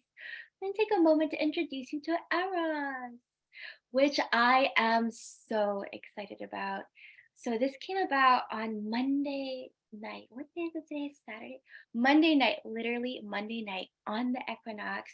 I did a beautiful um, practice with all of my girls in the coven. And then I came down to my knees after the practice and I asked, like, what is meant to come through me? And this burst like a raging I was like, it's like a ring of fire kind of birth because it just came rushing out of me and I was like, damn, like this is what I want. And a lot of times programs don't come this intensely out of me, but it just feels so much like it's what the collective needs, it's what I need personally to create, and it's what every woman every woman needs to be held in deep support around their relationship. And so this is actually a program into Svaristana, which is the sacral chakra, into kind of all that is beautiful and life-giving. I know, okay, so I'll spill the beans. Like I am gonna slowly go up all the chakras. This is my sacral chakra offering. It's gonna be Jade, I love you so much. Thank you for clapping. You're so animated and beautiful. But this is my sacral chakra offering, and it's going to be so rich in practices, in creation, and like spell casting, and beautiful, like creational pieces. Um, and I have I'm testing it out. I'm like, okay, I'm going to learn how to do business. And they're always like, have price points. so, so I'm kind of like a three layered price point where you can just come and be with me for the maiden package. Or for Tantrika, I have, oh my God, like some of the most beautiful feminine teachers coming in for this. Some very highly revered feminine teachers who are coming in to teach on their unique perspective of the feminine. I have this one beautiful woman, Martine, and she's been married for 15 years, and her specialty is coaching couples who have gone through it, right? It's like long-term marriages who have gone through it. I have another beautiful sister coming in. Her name is Christina, and her specialty is sort of like touching in on womb consciousness and sort of the beauty of the descent for the feminine. And I have Elena, who you have met, most of you have met and love, and she's going to be teaching 3 nervous system workshops just on in the arenas of sacred sacrality, inner masculine and inner feminine. And so if you're not in the coven, this also includes a full years of access to the coven. And if if you want to like just go all in and you're like, I want all the healing and I want deep layers of support, we have Empress, which my dear friend and teacher Premraj will be also offering private one-to-one sessions for. So you'll have this kind of deep somatic feeling of being supported by the masculine as you move through your own healing journey.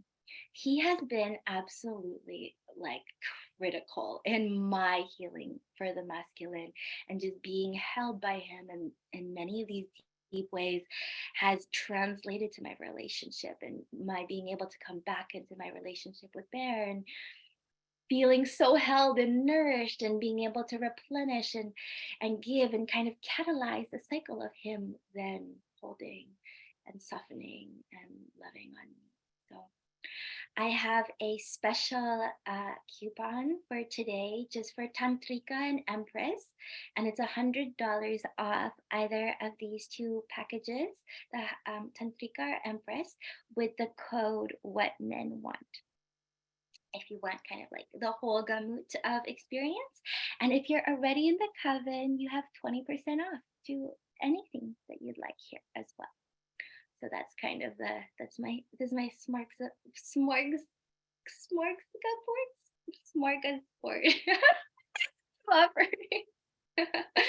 And I promise you that I'm a Virgo rising and a Virgo moon, and you know what they say about Virgos is like they they over deliver and they're underpaid.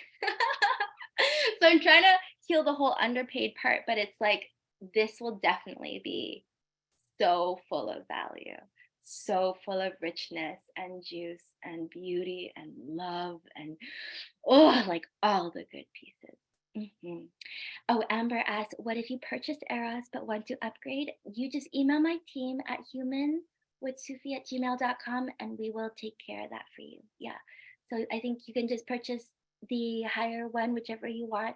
Tell my team and we'll refund you the original for sure.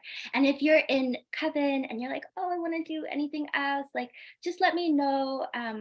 I always want you to have the best value, the best price. So if you paid something higher or lower or whatever, and you're like, oh, there's a different price, I want that, just let me know and we'll figure it out.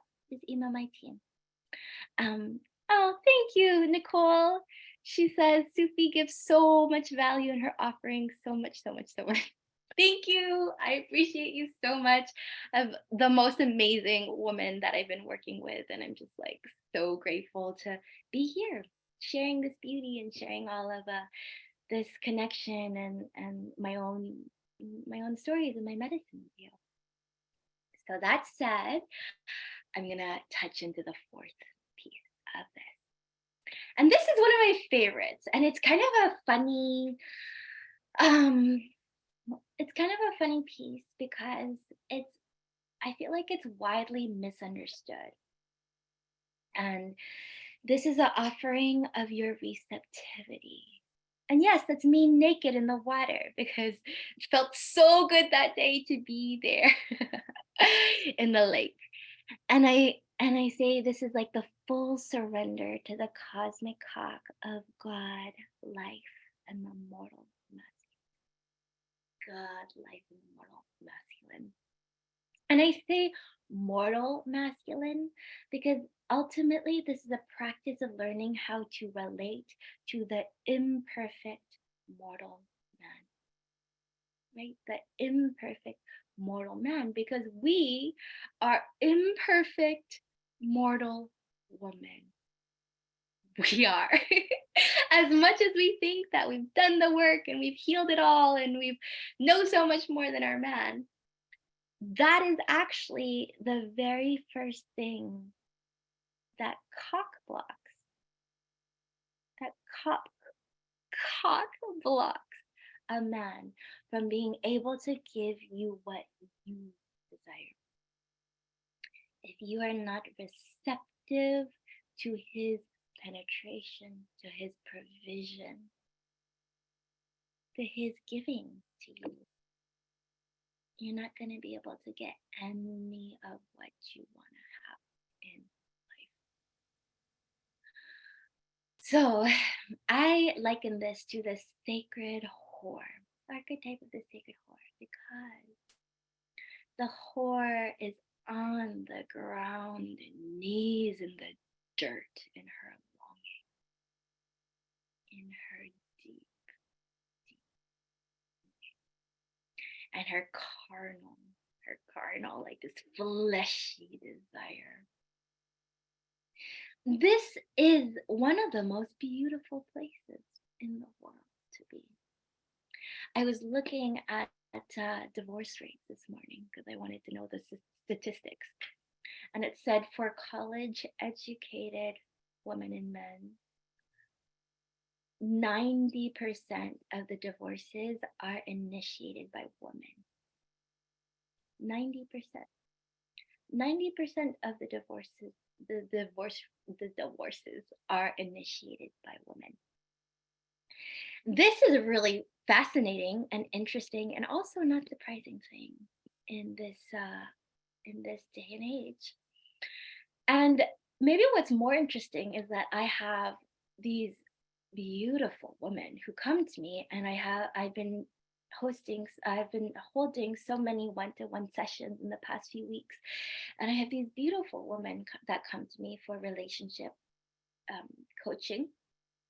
And one very common thread that I see is a woman that is so, and I say this with no shame whatsoever. I say this with no shame whatsoever. And I also say this from a place of like, I have been there and I do this too. A woman that is so in her arrogance, so in her arrogance that she cannot get on her fucking knees. She can't get on her knees. She's so up in her head about how she's done more work, she does more in the house, she's better, da da da, smarter, blah blah blah, like more spiritual, etc., etc. And the very first lesson of Zen, of Buddhism, is beginner's mind, right? Like that is such a simple, common concept, but it's like the beginner's mind.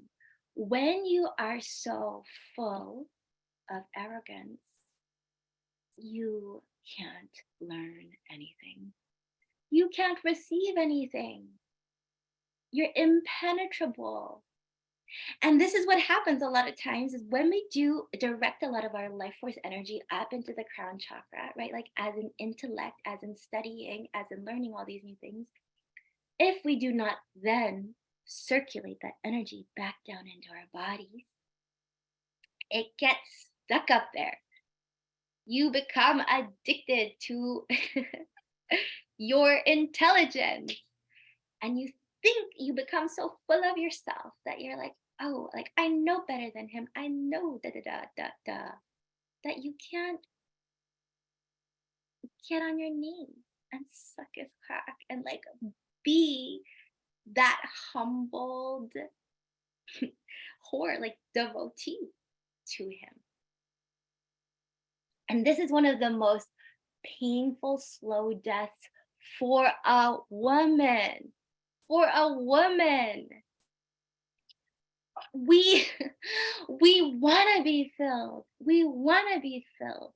Our bodies are receptacles. We're designed to be filled. The feminine longs to be filled.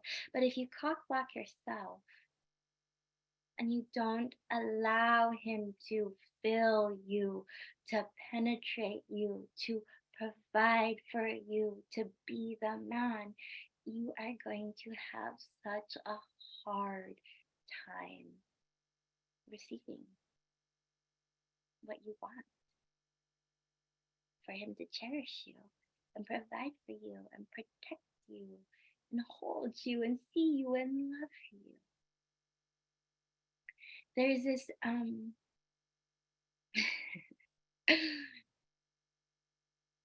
where did I hear this? It's like the high functioning woman.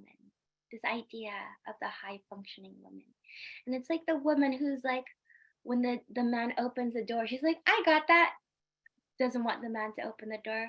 When he offers to pay for the bill, she's like, no, like refuses to receive.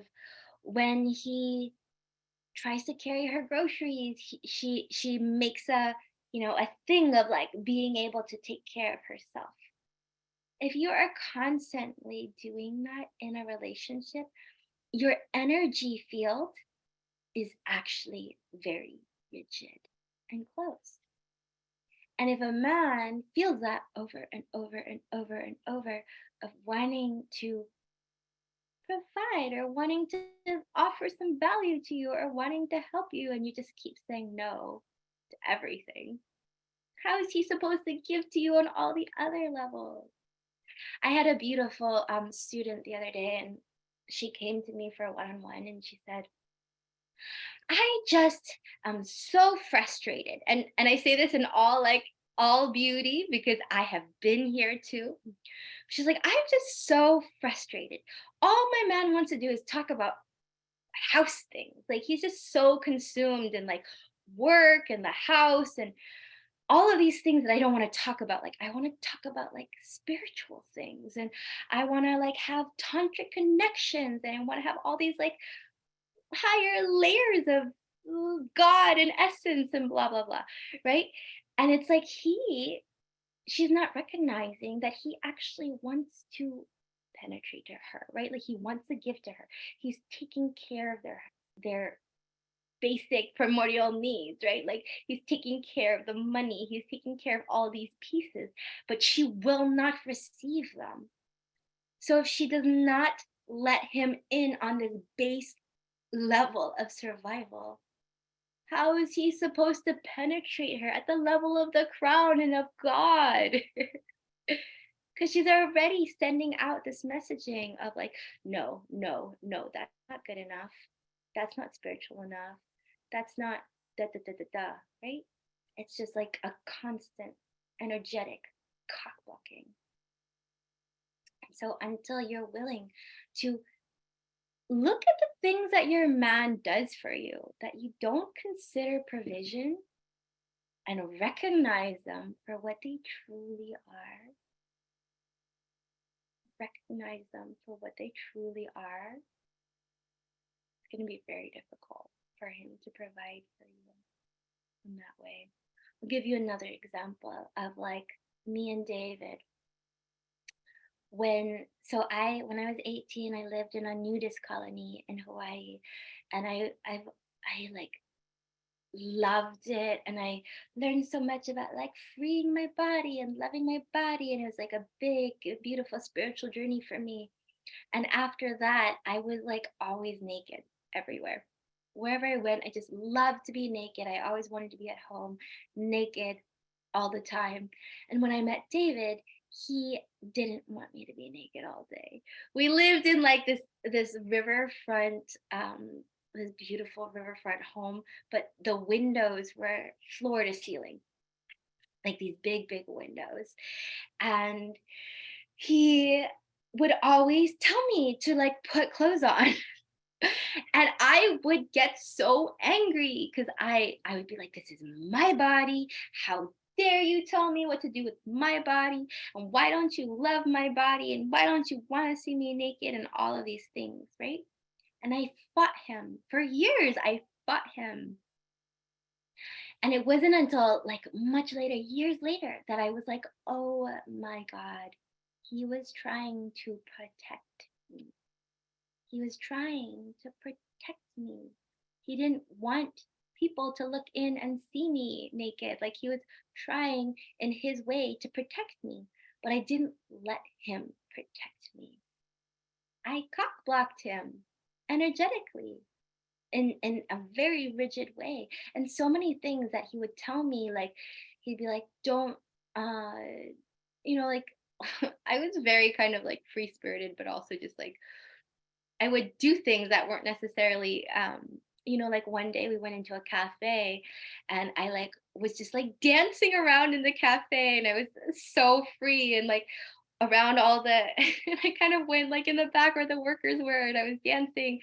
And this was very early on when I first met him, and he was just like, you can't do that, like you can't do that. And I saw it, and this is what I mean about perspective shift, is at the time I saw it as him trying to control me. So I fought him. But what he was actually trying to do was protect me.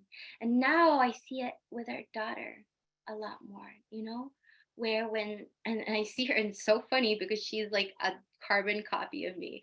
And she runs around and she's naked everywhere and she wants to be free. And David's like, she cannot do that. You need to like protect her. And I finally like understood and I submitted to that, to his leadership and his protection of our family. And now I have a much more like a mature understanding of many of these many of these things that I didn't have at the beginning. And so even with that beautiful question that I think Isabella maybe asked earlier in the chat of like, what if the man is the problem? It's like everything is the perspective of it, right? Christine asks, what was his reasoning for not dancing in the cafe? Oh, because I was dancing kind of like in the back area where the workers were. And like, it wasn't, it was just like not, like now I'm just like, okay, I see why I wouldn't do that now. But I was kind of just oblivious, oblivious to so many things. And actually, for a very long time, I was completely oblivious to the world around me because that was my own protection mechanism. That was my own protection mechanism. I traveled the world from when I was 14 to 24. I was alone as a solo woman. I have been in so many crazy, dangerous situations, and my nervous system shut off the part of me that could see in order to protect me. Because otherwise, I would be in the excruciating pain of the things that I experienced all the time, right? So my body protected me by literally blocking me from seeing. It's a very interesting thing. Even in the past year, as I started working with Parmaj, I had this very deep somatic awakening where I had never seen men looking at me. Like David would always be like, men are always staring at you. And I'd be like, I never see, like, no one's looking at me. Like, you're crazy. What are you, like, why do you say that or think that? And in the past year, it's been so eye-opening to me because I'm like, wow, literally everywhere I go, there are men staring at me and staring at my daughter, and like men who will approach me or different things that I could not, like, I totally didn't see before, totally different, didn't see. Whereas Dave, he's like so aware. He's like constantly, he's just like, that person's there, that person's there. Like, he's a fighter. So he's like very much like has all of this online. And I didn't see it because I was just completely oblivious to him. So because of my own traumas, and a lot of times it is like that. It's like we go through certain things and then we can't see anymore. And we can't see like beyond what we can see. And it takes time to kind of like come back into our bodies, come back into our bodies fully. So that's been my own journey. And now that I'm in my body, I can see so much more that I could not see before. And I agree with him. I agree with David. Like a lot of the things that now I can like respect deeply what he says to me. And I can take it in and I can let his wisdom and his provision penetrate me. And I can deeply receive the things that he offers me. Which in the past, like, let me just stress this, like, did not seem like provision at all, right?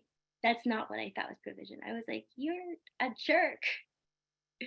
You're controlling me. And so we need to start looking at like, what is the medicine here? What is the truth behind this? In what way is he actually providing for me? And you'll probably find a lot more than you ever thought you you had already there. Whew. So, what time is it? Oh my gosh, we are 2 minutes to 4 o'clock. Oh gosh. If you need to jump off, totally okay, but I'm just gonna flow through this because I have a lot of energy today. And I want to deliver this. I'm so excited about this. So, the raw human desires that all men and women have are reception and penetration. Reception is the feminine force, and penetration is the masculine force. I also refer to this as devotion and ministration, which I'll kind of like flow into a little bit more after.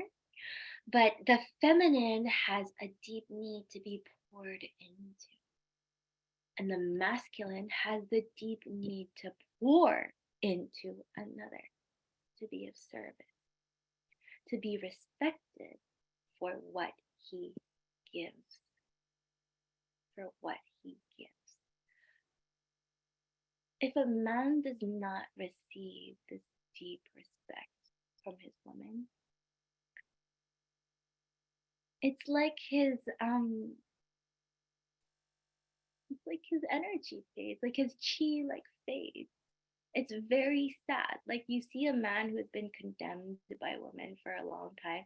You see how they kind of become like either very hard and bitter and like I hate women, or they just kind of become like collapsed shells of men that are not regal. There's no like life to him. There's no like majesty. But a man that is treated with respect and reverence, he just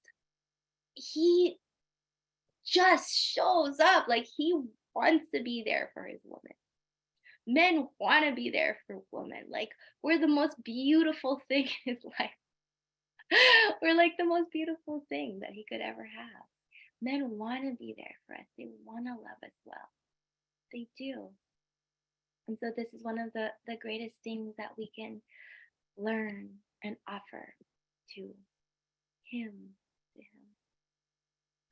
So this is actually something that I say every time, like before we make love, is I kind of come into my own body, I soften, right? Like I soften my eyes, I soften my breath, soften my shoulders, I open my heart, and I offer this prayer, this blessing, and I just say, may I be a holy vessel of his pleasure.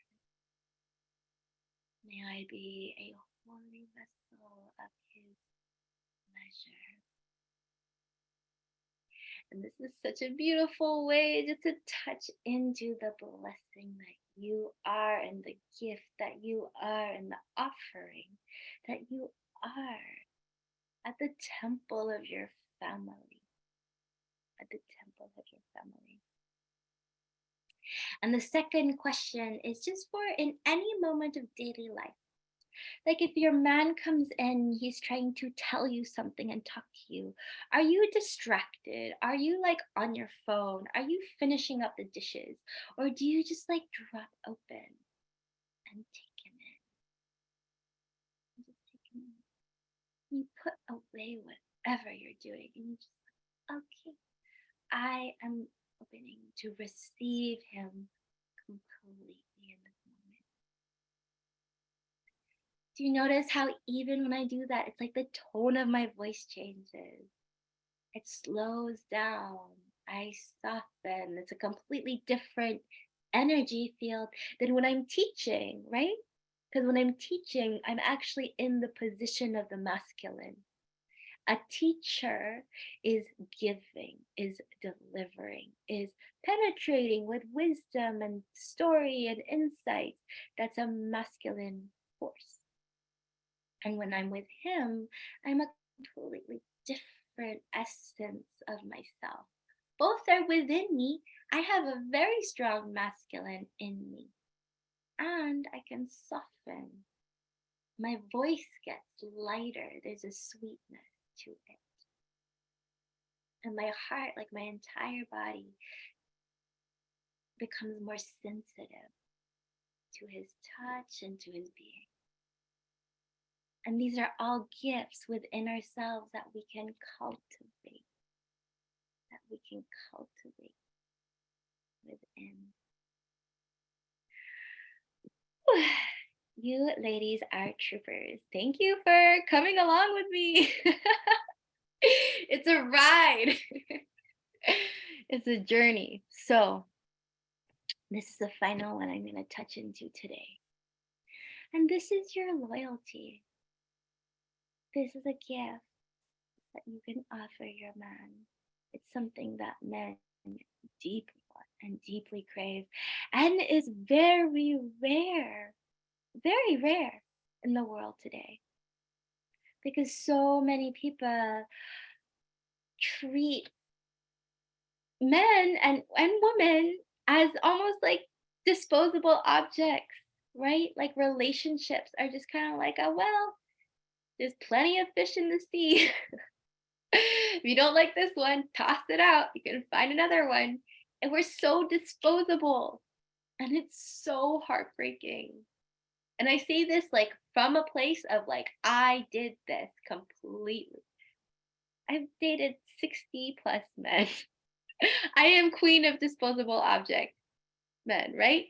So this is something that was the hardest for me to give to my partner. I was like, I'll give you anything else. I'll suck your cock. I'll cook you breakfast. I'll do all the things, but you cannot keep me. And so for many years, I went in and out and in and out, and I almost like dangled it in front of him. I'm like, well, if I don't like you, like I'm just gonna find somebody else that I like better. If you don't have sex with me, I'll just find somebody else who wants to have sex with me. And I did. I even did that. So I'm speaking from a very humble place of like, I did not offer this to my man in any way. But when I did, it was only really like the beginning of last year when I was like, you know what? This is insane. Like, my inability to fully commit to you. I recognized how much I had fucked up. And in my deep remorse, deep remorse for what I had done, for how I had broken our relationship and our family in so many ways, I said, I am not going to spin on this cycle anymore. I am not going to loop around in this way. I am not going to tease you. I am not going to cheat on you. I am going to truly, truly come onto my knees and be your devotee. And be your devotee. You are my man and my king, and I am going to give you my body and my heart and my soul, and I will never break that vow for the rest of my life, for as long as I live. And we got married. I was the kind of woman that was like, I'm never going to get married. I don't believe in marriage. Why would I get married when I can just be with whoever the fuck I want whenever I want? And I realized that the only way to what I truly wanted, which is to be filled with the love and the devotion of one man, to be in soul union, was to give myself completely to him, to fully trust and know that if all I do is give it everything I got, then that's all I could ever ask of me. That's the best thing I could ever do. Because I am committed, devoted to finding God in this man. And if I give it all I've got and it still doesn't work, then That's out of my hands. That's out of my hands. But what if I give it all I've got and it becomes the most beautiful thing that I've ever experienced? What if I do that? So I did that. And it's been the most incredibly beautiful year and a half of our life together. We had been slowly coming towards this like deep communion. But as soon as I was like, I am all the way in, it was like something completely broke open in him. And for the first time, he felt like he could trust me. And he knew I was there. And I proved to him over and over again with my actions and my words. I never again, ever spoke about breaking apart, separating, never again. I came with like a completely different attitude to our relationship. I said, I am all in. I was like, if you don't want to keep doing this with me, you have to kill me because it's till death do we part. So either you have to kill me or I'm going to have to kill you. If you don't want to keep going on this ride with me. So far, we haven't had to do that. So thank God. But it's been the most beautiful year of our life where we've had the most incredible sex. And we've just been such like powerful, tender partners to each other. I feel so deeply supported, so held. Like he knows, like I just know he's got me. And it's a completely different feeling than anything I'd ever experienced. And so to give yourself so fully to another is the greatest gift that comes back to us, to ourselves. I love these Chinese characters. Huan to marriage, because see on the left side of both words, there's a woman. Nu is, I don't know if you can see my arrow. You can see my arrow. So this word right here is nu, which means woman. Woman. And isn't it beautiful just to see how the woman sets the tone of a marriage?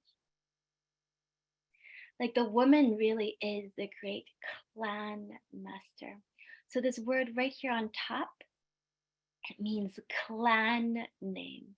Clan name. It refers to the matriarchal lineage that we all come down from. And this word on the bottom means, it means sun, but it also means daily life.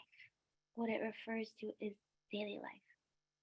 And so the marriage, if you look at it here, the first word, hun, refers to the woman being, and I don't want to say leader, but leader. I'm going to use the word leader. You're the clan leader of everyday life, of everyday life. And so you set the tone, you set the frequency, you set the stage for what your relationship blossoms into. And then the second word, yin, on this side, this word yin is reason.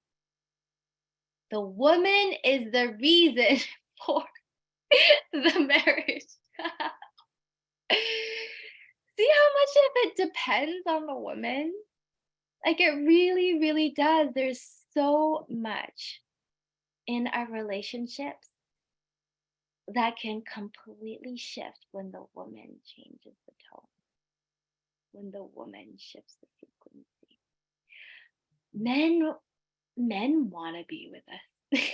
Like just straight up, men want to be with us. They do. They really do. And a lot of times when like when a woman shifts and a man feels received and a man feels like he has a purpose there, like a higher purpose to be there, and he feels like his gifts are appreciated and all of these things, like the man will stay, the man will grow. A lot of times, like even when the man tries to change a lot, like the woman, if she has her mind set, she's just like, no, like fuck you. And that's why so many divorces are started with initiated by the woman, because the women hold on to their pain bodies in a way that is so much deeper than men. We tend to hold and cycle and loop in our pain bodies. And that is something that we are here to learn how to shift and soften so that we can create and code the beautiful relationships that we are all so. And that begins by being willing to give yourself to someone or something bigger than yourself, bigger than yourself. It's a very felt thing when someone's there just to take from you, right? Like a lot of men I talk to have had this experience of feeling like the woman was just there for the money or for the sex or for the XYZ. And then when they couldn't deliver, she was gone. She's gone. She wasn't committed to the longevity of the relationship, the thing, the alchemical process of growth beyond herself. And I write here, it's your continuous sadhana. Sadhana, it means spiritual practice. Sad, S-A-T, but here, um, when it's in a word, it changes to D. Sat means truth in Sanskrit. So it's this continuous practice, this devotion to truth. And you have to keep looking. It's like every day you look within.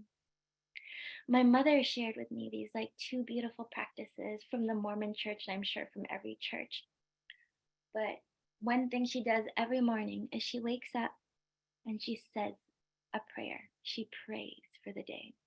She prays, she calls in whatever she's calling in, and she sits in devotion to God in the morning. And then every evening, she repents. She repents. And that is one of the most beautiful practices, church or not, God or not, to practice in our life is to come into the frequency of prayer and to come into the frequency of repentance. Both are necessary. Because as a devotee, if we can humble ourselves and look at ourselves and say, oh, this, and I don't want to say the word sinned because it's not, this is where I have sinned and I am cast to hell forever. But it's like, this is where I have not been in alignment with my integrity. And I vow now to make that change. To make that change. We were reading through the 10 Commandments yesterday evening during the spiritual study, and it was funny. And it wasn't the original 10 Commandments, it was like kind of a variation on them. Doctrine and Covenants 42, if you have the Book of Mormon. But one thing that I thought was interesting was it was like, thou shalt not kill, or thou shalt be killed. And then it was like, but for the adultery one, it was like, thou shalt not commit adultery, but if you repent, ye shall be forgiven. But if you repent and then commit adultery again, ye shall be killed. Like, it was really intense. And I was like, oh, why is it like that? Like, why is there no forgiveness for the second time you do it? And my little brother, who's like 16 and just like so wise and beautiful, I learned so much from my brothers. I have 4 little brothers, and all of them are just like blow my mind every day with the things they say. But he was like, because if you repent and then you do it again, then you didn't truly repent. You didn't truly repent. right? You didn't complete the vow. And so he was saying that in their church, when you, oh, what is the word? Sacrament. He's like, you cannot receive sacrament until you repent. Because until you have cleared yourself of that which is not life giving, you literally cannot receive the blessings of the Lord, the blessings of life, the blessings of your relationship with your man. And so, this is a practice that I have come to take very dearly and personally to me, where I have gone to David and have gone on my knees and I have asked him for his forgiveness. I have come into my repentance, into my deep remorse of the many ways I have sinned. And I've asked him for his forgiveness. And I have never done those things again. Never. Never again, because that's a vow. That's a devotee. I am devoted to my vows that I have cultivated with this man, and I am not going to break them. They are an everyday sadhana for me. Whew. So, last little bit, and then I promise I will let you go. I love you all so much. I'm amazed you're still here. You're flowing in right now. It's just so much, so much beauty and so much gratitude for you for riding this current, this intense, like probably 3 hour long current. ah, so um, this is one way that I like to teach the two currents of love. There's this upward flow of devotion and a downward flow of ministration. So the feminine lives on the bottom. The feminine lives in the darkness. She's in the trenches. She's on her knees in devotion. And that devotion moves upwards. It moves upwards and touches everything above her. Whereas the masculine radiates from the sky, from the sun. It moves downwards. It's a flow of giving, of bestowing, of radiating upon. And these are words that I came up with because I just felt like they most clearly represented what I was trying to express. And ministration, it's from the church, but when you look at the etymology of it, what it really means to minister is to serve, is to serve. So the feminine makes sacred, makes holy, and the masculine serves that which is made holy. And it cycles. It cycles in what I call the holy cycle of blessings. It cycles, it's a circular loop because it needs both these pieces to continuously feed into the other. The devotion flows up, and the ministration, the provision, the penetration flows down. I've also taught this before as the holy, like masculine and feminine communication, where the feminine expresses and the masculine edifies. Feminine expresses upward and the masculine edifies, because these are two distinct forms of feminine and masculine communication that will touch into more deeply in Eros as well. And so, last little piece here. How would I speak to a sacred being? How would I respond to the word of God? How would I touch a holy vessel of love? If my husband were God, how would I speak to him? How would I feel his body on Would I scream at God to take out the garbage? Or would I maybe express it a different way? So, really, this is a practice. It's the holiest practice of coming back into our center, the God within, honoring that which is holy within ourselves and allowing that to grow so that it expresses and expands to all around us and brings so much love and oh, like just blessing, like the blessing to the world around you.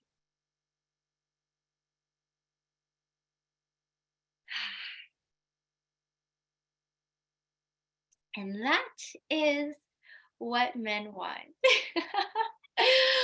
One edition of this beautiful piece. Um, I'm so glad to share all of this with you. It is truly a labor of love and my greatest honor to be here teaching and sharing the things that I have been most worked by in my own life. Like to learn these lessons about men and the masculine and to radically alter my relationship with my partner has been the most life-giving thing, the most life-giving thing. And to I had this realization the other day where I fully understood that the work I do here is for the children. It's for the families. Because when I see my daughter and how she has blossomed in her love and radiance since me coming back into right relationship with my husband, it's been the most beautiful thing in the world to see. She loves her daddy. She loves her.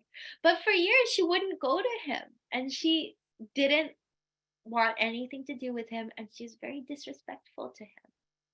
And that was actually when I first started to realize that, oh my God, she's modeling me.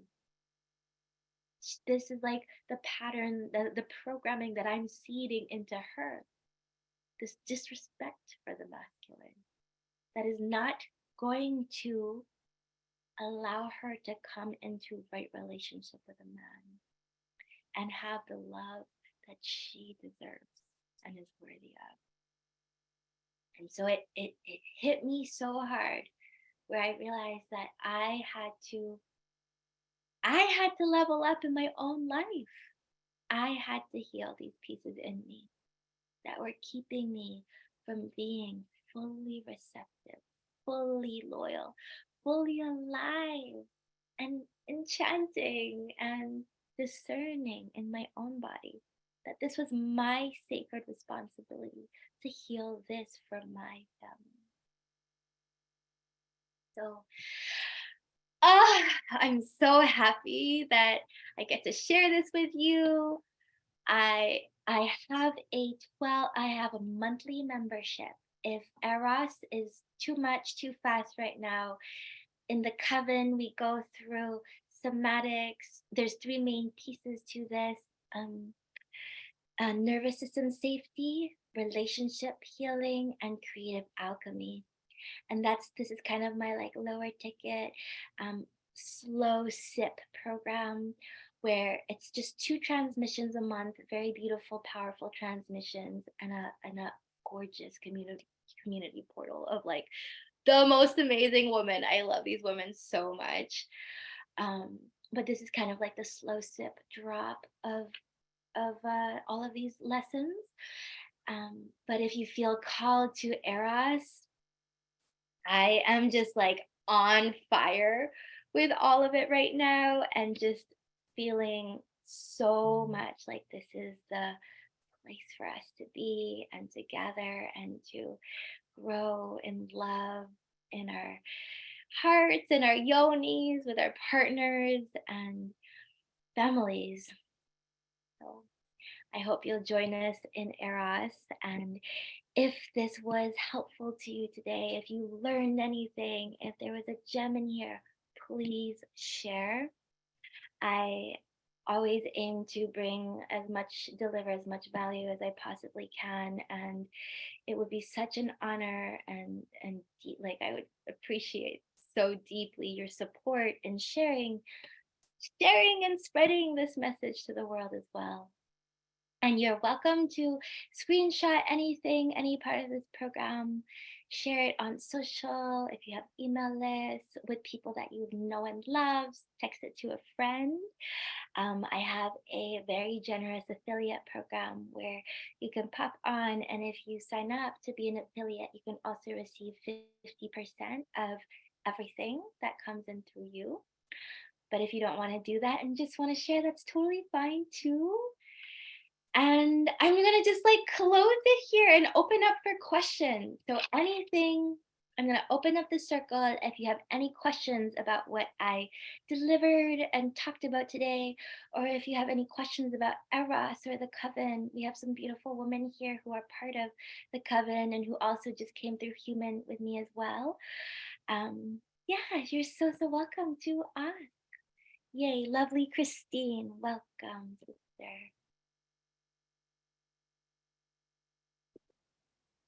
You are welcome to unmute yourself. Oh, there we go. Beautiful. Hi. Hi. Thank you so much for this. This was so beautiful. Do you want to come? Okay. I have two questions.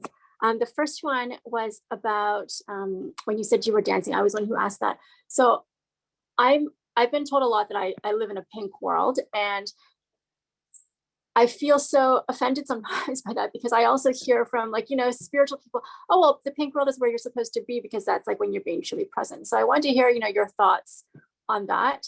And then the other thing is, I'm sure you will get this, is that I'm so triggered from my Chinese conditioning that when I see Chinese characters, and I'm learning Mandarin now with my daughter, and our teacher told us that, the men had like the relatives of the men had specific names, like big uncle, small uncle, whatever, middle uncle, etc., etc. But the women they belonged to the men, so they were just like uncle, aunt, father-in-law, mother-in-law. But the men all had specific titles, and so I'm so triggered by this culture that supports that, but and so many other cultural conditionings as well. So those are my two questions. So is your question about how to work through those triggers, or is it like, what is the question? Like how do you see the beauty in how do you see the beauty, like, beyond the Chinese conditioning that you don't resonate with, basically? Beautiful. So this is actually such a beautiful question, because it's also like, how do you see the beauty in anything that is imperfect and fallible and in many ways wrong, right? So I'll give you an example. This is kind of, I'm stepping away from the question a little bit, and then I'll come back in. But for many years I was like, I hate polarity. Fuck polarity. Fuck these people. Fuck these like terrible men who think that they can just come in and like have all these power dynamics. Because my unique experience was like, everyone in the polarity world is like a scammer and like a man who just wants to like have all the women, like I hate this whole world. And I was even like, I hate all spiritual men, I hate all yoga teacher men, I hate like any kind of spiritual teaching that comes from any man. Fuck these men. And because that was from my own hurt, right? Like around that, I had that deep wounding of like, all of my teachers tried to fuck me, and all of these older men tried to like take my life force energy, right? So I had a lot of that. But this is the thing, is like, when we completely throw out a system without recognizing that it has human errors in it, even a lot of people with the church, like that might be a little more relatable, right? Like a lot of people are like, fuck the church, this dogmatic crap I want nothing to do with. Yeah, that triggers me too. I hear that word and I'm like, yeah, I totally understand. And I was also like, I was raised I wasn't raised Catholic, but I went to a Catholic school growing up, and I had a lot of church trauma around. Like one of the first movies they ever showed us was like God coming into Egypt and killing all the firstborn sons of, that story. And I remember, like, I literally could not sleep for years after that. Like, I could not ever sleep alone. I actually cried intensely if my parents tried to make me sleep in my own room. Like, after they put me in my room, I would like sneak out of my room and go into my little brother's room and like lay beside their bodies, because I'm like, if the angel of death comes for me, then at least somebody else will see that I'm dying, right? Like, there's like some crazy, it's so fucked up in so many ways to like see that kind of thing into young children. So I had a lot of that too. But and so if you have this around any system, Chinese system, and there's tons wrong with the Chinese culture, tons wrong with the Chinese culture. But it's like, if you can not look past it as in ignore it, but it's like, if you can look deeper into the wisdom that's contained in a lot of the teachings before the human ever, or the misrepresented human presentation of these things, there's a lot there. There's a lot there that we actually miss if we completely close ourselves off to it. We kind of live in a modern day like cancel culture, where we've been kind of programmed too to be like, something's wrong with it, fuck it all. Like, I want nothing to do with any of it. And while it is so beautiful to kind of like have that first step of the boundary, like Premraj teaches this too in his boundaries class, where he says oftentimes when we didn't have boundaries for so long, like as a child, you don't have boundaries, right? When you first come into the world, there are literally no boundaries. So a lot of times when things are wrongfully done to you, you just kind of like take it in at the very beginning. You take it in. But then when you first start coming online to your boundary, you're like, fuck all those people. Like, I hate all of you. I hate this whole culture. I hate this whole church. I hate all of you. And that's okay. And actually, that's totally rightful and necessary. It's like part of the process of awakening, right? Of awakening and into our masculine and into our like realization of, oh my God, like something's wrong here. But then if we continue to live our entire life from that deeply closed, fuck you state, then we actually prevent ourselves from reopening and softening and receiving the wisdom and the beauty in a lot of these deeper teachings before they were manhandled or misused. Even when I look at polarity now, I'm like, wow, there is so much beauty here. And I can look at it from a place of discernment. And I can know like which parts are not for me and which parts are for me. And I can accept that I am on a human journey with like fallible human teachers and fallible human people, and that it's not all just going to be delivered perfectly packaged to me. And I can take the things that come in and I can put them into my own heart, into my own body, and say, do I resonate with this? Is this true for me? And then if it's true, then I take it. And if not, then I put it away. So you don't have to accept Chinese culture as a whole. You don't have to accept the polarity world as a whole. You don't have to accept the church at all. But you can if you can sit with other spiritual seekers and see the beauty of the messages and of the teachings, then like, I'm not Mormon. I'm not Mormon. I sit every day, every night. I sit on a Mormon call to study the Book of Mormon because there's so many beautiful teachings in it.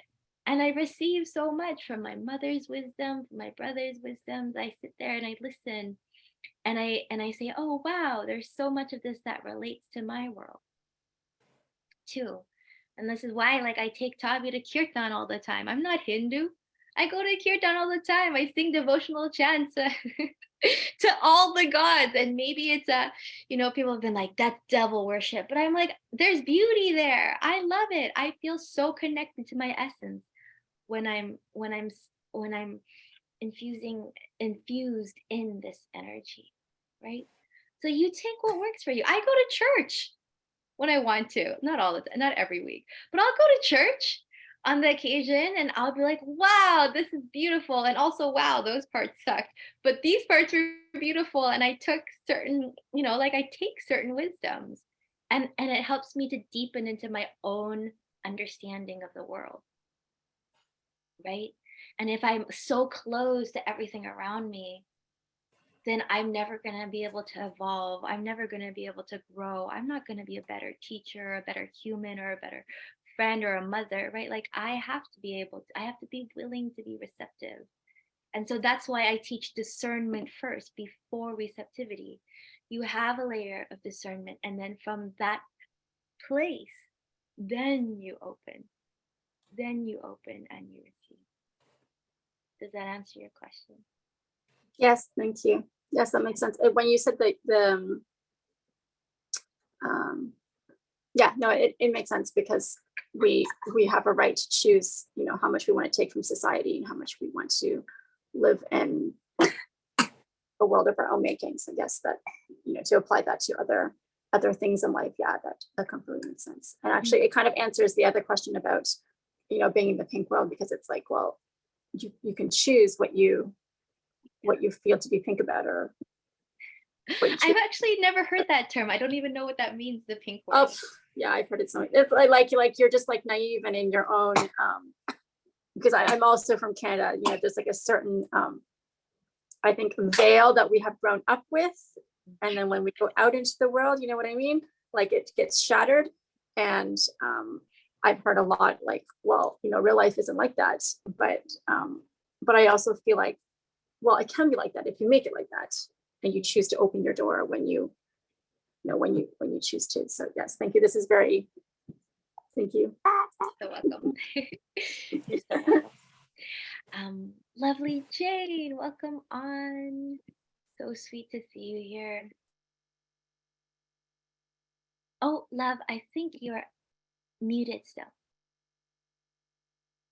Thank you, Sufi. It was a very transformative session as usual. I really appreciated it. I'm so excited for the deepening. I was wondering about the 3 memberships, right? So there's the Maiden and the Tantrika.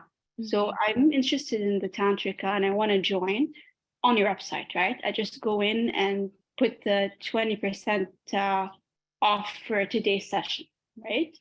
Yeah, so if you're in the coven, loves, let me I'll come up with another little offer, because I don't want you to have to pay for the year into the coven. So I'll do a special offer for you where you can just opt into all of the bonus sessions.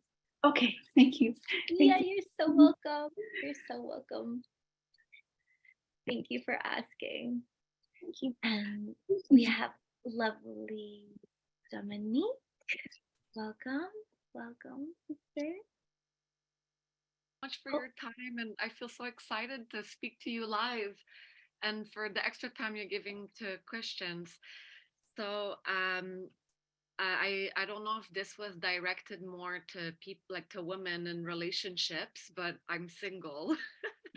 And that part where you opened up about your past abusive relationship, it really spoke to me. And unfortunately, like I feel like I still have this wall, and I'm ready to love and I'm ready to open. And that part where you said like the mother like kills what's no longer life-giving. I've done so many different work on myself with therapy and spiritual work. Obviously there's still a long way to go, and I accept that might be just a scar left in me. But yeah, I wanted to know like how do you kill that leftover residue trauma to not be like hateful and no longer resentful? It is it is a practice, like all things are, right? It's something that comes in relationship over time. Because when we have these deep relational wounds, it's very hard to heal them all on ourselves, like all by ourselves. So we can enlist support of therapists and other people, but I feel like the deepest healing comes through relationship, being in relationship. It took me really 5 years of like fighting David to realize that he wasn't going anywhere. And I hope, like, I pray to God that does not happen for you. Because you don't have to. You don't have to. And you know so much more already that I knew at the time. Because I didn't know any of this, none of this, right? And you're already seeking, you're already learning, you're already finding support for yourself. I hadn't done any therapy, I hadn't done any work on my relationships. So, hmm, so so one thing I do want to say though, in terms of therapy, is that I found somatic therapy one of the most powerful modalities of healing because it works directly with your nervous system. And a lot of times our energy, right, like our nervous system, it's not really seen. It's not that easy for us to just be like, okay, I'm just going to change my pattern. But it's like when you can fully express and allow kind of those incomplete cycles to be seen in relationship, in relation to somebody else seeing you and holding you through that, you can develop a felt sense of safety in your body. And that's really the key to it, is like when you feel safe in your own body, then you don't have to draw up those weapons so quickly. Because in all of us, when we've gone through a lot of trauma, it's like we're so quick to, it's like you say one thing wrong or whatever, and we're like, out with the daggers, like you're an abuser, because our body is scared. Our body is like, I've gone through extreme pain.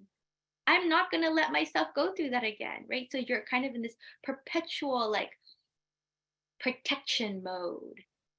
And so it's only when you can learn to like sit with and soften your body and teach your body somatic safety in your body, that your body is like, oh, you're not an enemy. I don't have to fight you. I'm not in danger right now. And your body can recognize that and start to offer a more, layers of support. So I highly recommend Pramraj.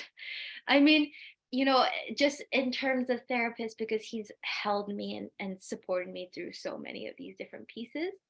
And so he's in the package as well of Eros, but he's also available. Like we're teaching together right now a lot, and I'm assisting him in all of his calls. So that's something you can reach out to me for as well if you want more of that private one-to-one support.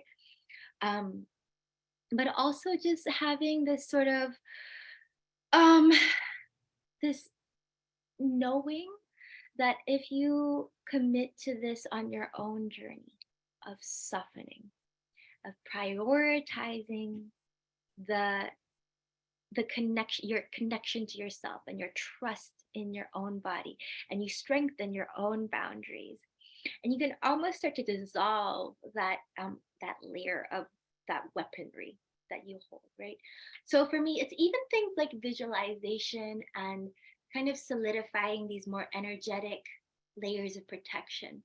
For example, even when I was fighting with Dave, I started to visualize a kind of protective membrane around myself that is soft and permeable, and begin to choose that over the weaponry. Whenever I felt like I was in danger, I had to like step back, because it's a practice, and that's why it's a practice. It's a practicing of noticing, of being aware of your energetic state, of seeing like, oh, I am in it right now.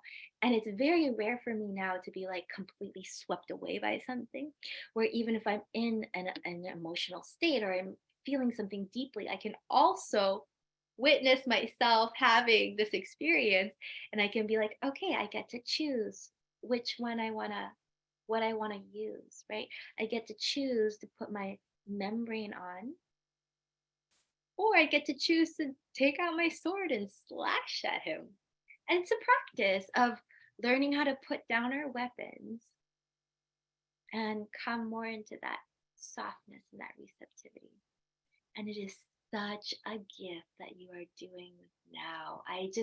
I'm always like so blessed. I feel so happy when there's like single women in a relationship course or like maidens in a motherhood course, because it's like, oh my God, I wish like everyone had this before they started. Because right now you are actually like this is the perfect place to seed and call in your next relationship, your new relationship from a place of eros, like a place of like groundedness in your woman and your being, and you get to code it, because so much of this all happens in the beginning. All of the majority of our relational patterns play out at the very beginning. And so most people go into relationships and then like 10-15 years later they're like, oh fuck, like now I have to undo all of this. But you're actually at a beautiful place because you get to choose how you show up from day one in your Thank you openness. so much for the tips and everything you gave today. Yeah, you're so welcome. Thank you for being here. Any other questions? I will open the floor for one or two more questions if there's anything else here.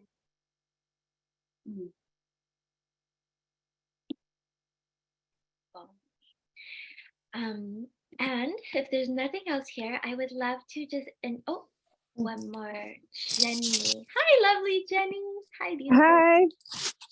Hi. Welcome.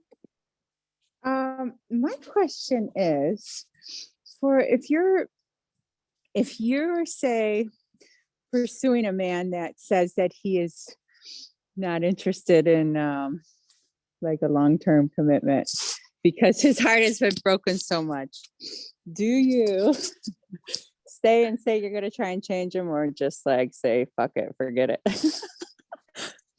So here's the thing. We never get to change anybody. Right. There are possibilities. There are times when people who have been hurt deeply change their mind. That is a possibility.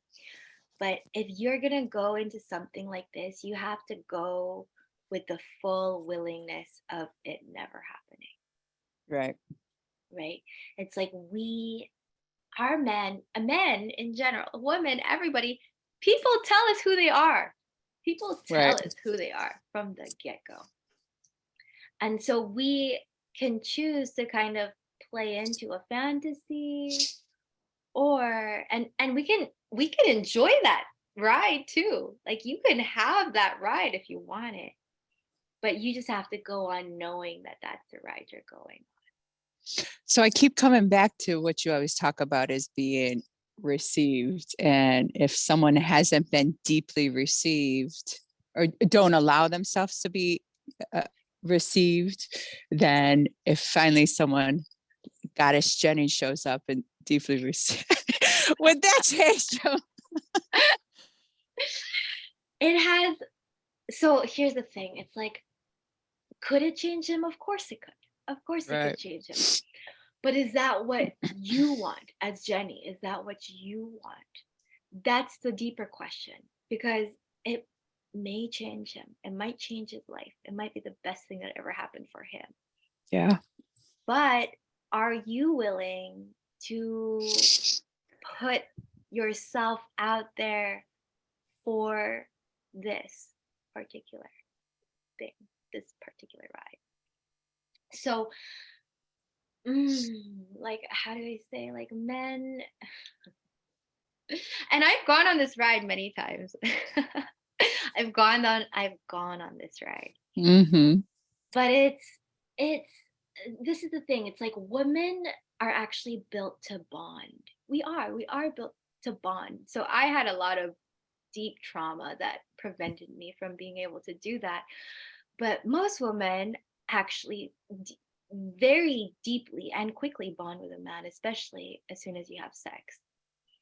So I always say, like, if he's not what you want right now, don't expect him to change. Of course he might change through your love, but are you willing to bond deeply to someone and go on that journey of who knows how long it'll take Mm-hmm. for that to fully shift, right? It's like a commitment. It's a long, like, and I think if you're in the season of life where you're like, fuck it, I'm here to have fun, then you can go on that ride if you want to go on that ride. But also, if you're like, I actually really desire, like in the depths of my heart, I desire someone who wants to ravish me and claim me and have me as his forever. Like that man is out there too. He Right. wants you and he will tell you. He will Mm. tell you that he wants you and he will show you that he wants you. And that's just a different ride. It's always your choice. Mm-hmm. Always All your- right. Thank you. You're welcome. You're so welcome. Mm. Ooh, Jenny, lovely Jenny. Another Jenny. Another one. It prompted a question in me if you could speak a little bit to sort of that discerning who is the man worthy of all of this, how to sort of hone in on that. It's been fascinating to listen to a lot of this in retrospect in my previous relationships, which are sadly now done. And so, yeah, so in thinking about how I'm carrying this into the next one and how, yeah, where are those red flags? Where are those things that, you know, that you kind of can see through to know, oh, this man can show up. This one has that capacity to be the king that you're talking about, you know, unveiling. And I know that's a massive question, but just would love some quick thoughts on that. That man, you want a man who wants you. Who wants you. And I say this like, you know, kind of, and it relates to what Jenny was just saying, because there are men who are kind of like, I'm just here to hang out, just here to get my cock sucked, just here to da da da da. And you will know when you're with a man who wants you because he'll court you. Yeah, I've had that experience so many times. I mean, I think I can bring the energy and I can get them to chase me. That's not a problem. It's not chase, it's commit to. Yeah, and I thought I had that twice, right? Like I thought that devotion was there and it just wasn't. Did they leave you or did you leave them? They left. Both of them? The first one was 2 years of infidelity, and I stuck through it and tried, and he finally said, I'm done. And then the next one was, yeah, I became the enemy. It was, I mean, it feels like what you were talking about, that weaponizing of feelings, was thrown at me, and I was on my knees so many times. What should I do? This is my family now. There's a kid involved. I don't want this to end. And yeah, he left. And I certainly, it was not perfect in all of that. There's a lot to take. That word you kept using, impenetrable. I can see so many times where I have been that in a lot of different ways. But yeah, my most recent one that ended 3 years ago, he chased me for almost 10 years. And we were ended up being together for 6. So this word, it's so powerful when you say that too. It's like the impenetrability, because that is really what causes a man to leave ultimately. Like I see this again and again. It's like, it's the lack of ability to fully receive or the lack of enchantment that I see that causes most men to leave, because they cannot they cannot pour into something that will bloom. And that's what a man wants to do. Like he wants to pour his life force into someone who will bloom for him, who will create this beautiful world and this life. And if he cannot fulfill his own dharma. I use that word kind of like if he cannot fulfill his own dharma and desires, in the sense of like being able to do what he's here to do, there's nothing you can't slam your cock into a wall, right? Like there's only so long you can do that. I'm not saying that about you, but in general, because this is not your problem. This is like our entire culture of women. We're very impenetrable as a culture. It's been taught, and seeded into us and programmed into us. And so that actually is the first question that we need to soften around, of like, what man is worthy of this? Because you know what the truth is? No man is worthy of this. No man is worthy of this. I mean, deep down at the soul level, all men are worthy of this, but like no imperfect mortal man is truly worthy of this. But you give it anyway, you open it anyways, you devote anyways. And I don't mean like when you say you were on your knees in devotion, it's like, were you begging him or were you genuinely open to him? Were you genuinely open, right? It's like you learn how to touch into these pieces of yourself and let them be surrendered and soft anyways. And that's painful. It's excruciating. And it's a practice. And it's also something that we need support in. That's why I have these containers, and why we have friends, and why we have mentors, and we have elders and different people that can help us through our life, so we can collapse and be held and be in our the excruciating nature of our pain with that, while being able to move through it, because we know that somebody else is holding us too. So this is a lot of, instead of like thinking from a perspective of like, are you worthy of me? Are you worthy of me? It's like to really humble ourselves and be like, how can I be a woman that is worthy of his love? And how can I open myself to receive deeply? And how can I do this for myself, not for him? This is the thing that a lot of women don't understand. They think that they're doing this thing for the man. They're like, I'm devoting to you for you, and now you need to be this for me, right? It's almost like a transactional nature. Whereas your devotion is a gift to you. It's a gift to you. It's not a transactional nature. Nothing I do in my life is a transactional nature. Even when I am hosting courses and businesses, programs, it's like, even when I run a business, I am ultimately doing this for myself, right? I'm doing it for myself because it's my desire to share this with people. It's like my desire to be on my heart's dharma, to fulfill my heart's dharma of moving in this way, of communing and connecting in this way. It's my desire to make 24-page long PowerPoints that take me forever, because I want it to be beautiful, and I want like the artistry to like to exude from them. That's my devotion. It's like my devotion that I create all these beautifully crafted meals every day for my family, because I want to sharpen my skill of creation and artistry. And so even in devotion, it's the same thing. We are doing this work because we want to become more skillful feminine practitioners and share our love in more artful ways and more feminine and gracious ways. I do this for myself. I come to my knees in my remorse for him, for me, so that I can live with a softened heart. And I don't have to carry bitterness in my body.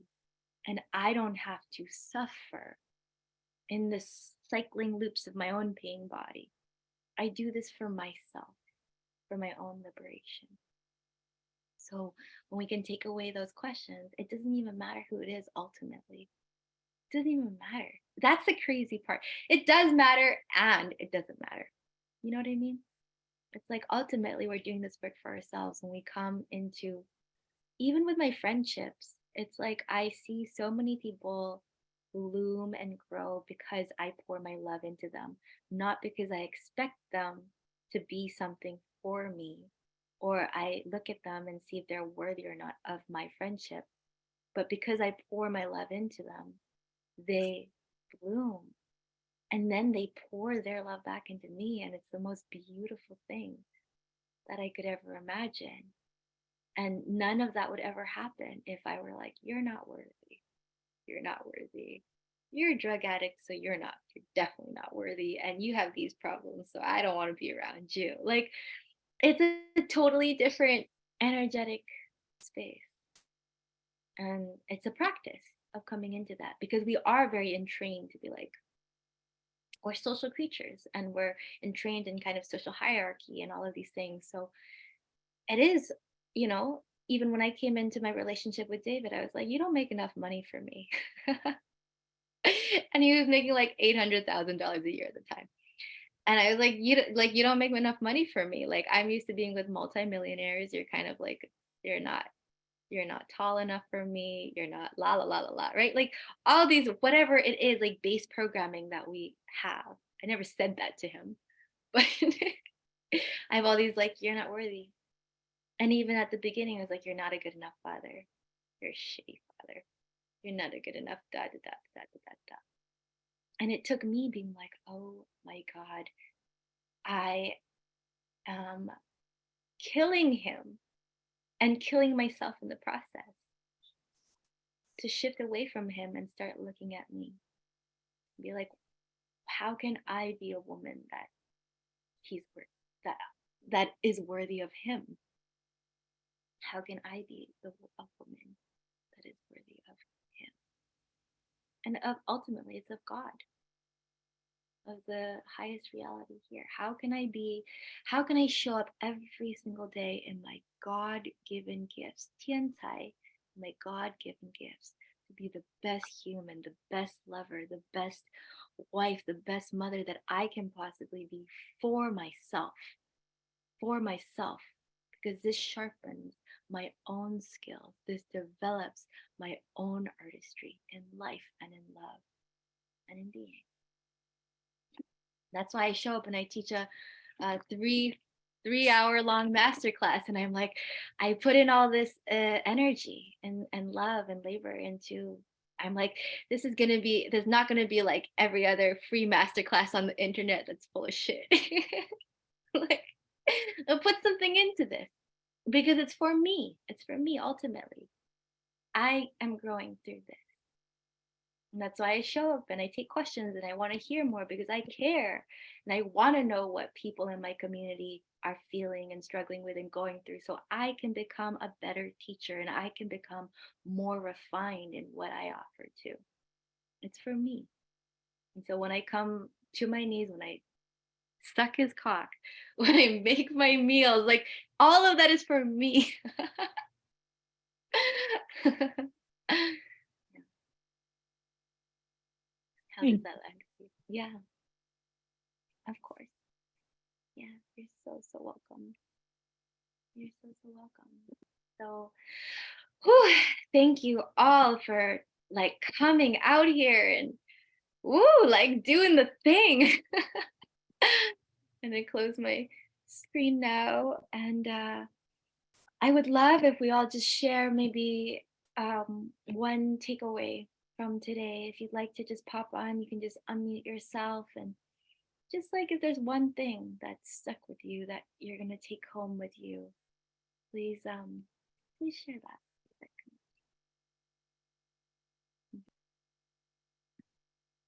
For me, it's like being my inner mother and killing the energies that need to be killed. But at the same time, I have to also be aware of my masculine energy and make sure that I have a plan to get from A to Z, like you stressed before.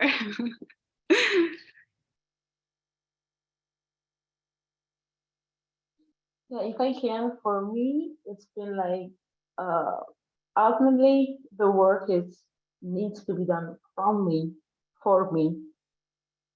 And yeah, I think that this is the biggest takeaway, even though, it's it's like I feel the difficulty of taking the I just want to say this little tiny thing. And growing up, I feel like I was so much loving and so much giving, to the point where right now I feel this is like the most difficult things to do. Like I feel like I'm closed completely, and yeah, I just need to find the courage and the bravery to really step up for myself and understand that this work is ultimately for me to grow up me, which is actually all that matters. You know? So thank you so much, Sophie.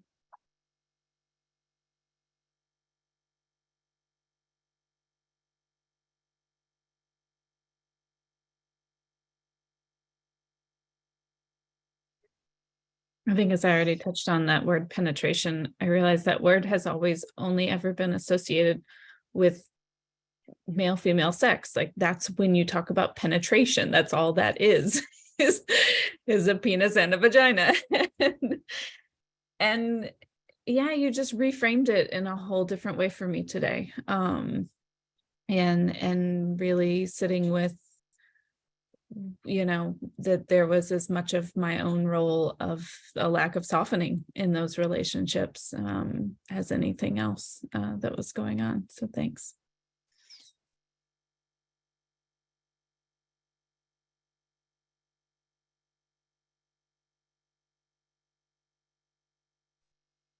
Samantha sharing that devotion is the key that unlocks the higher gifts. And Monica says, mine was don't weaponize deep feelings. Channel it into something creative first and then bring it back.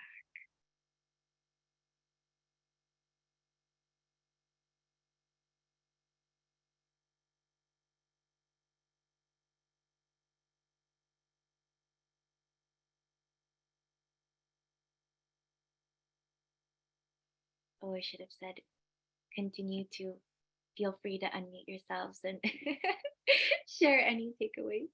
And Christine says that there's beauty in Chinese culture. Oh, healing pain through that. Yeah, coming back to our cultures and our ancestry is huge.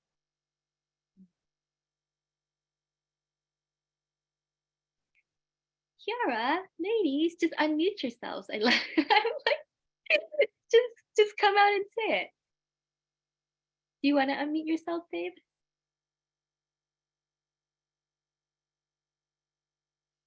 Kiara says, remember, he is a sacred being, and in each interaction, I should revere him as such. Dominique says, be consistent in your never-ending practice to heal and better yourself through your life, to give back to those you love and yourself, that you're not late where you are right now. Yeah. And Kiara, I saw you unmute. Go ahead, babe. Yeah, I just want to apologize. I'm in a house full of people, so I didn't initially unmute, but thank you.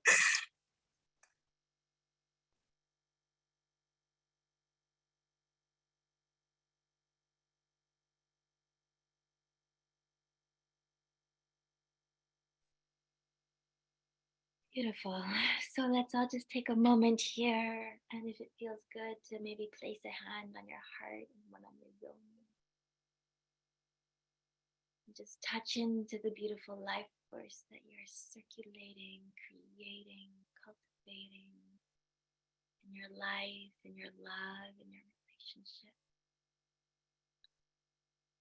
Knowing that you're deeply supported, deeply worthy, and deeply loved.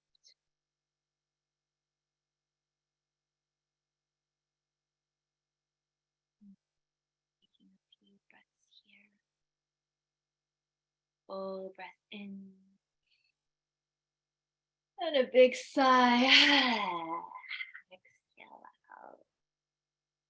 Promise me today you'll move your body. You'll drink some water. You'll sing and dance. Kiss somebody. Or give someone a hug. Or give your pets a cuddle. I love you all so much. Thank you for being here. You are troopers. I love you and have a beautiful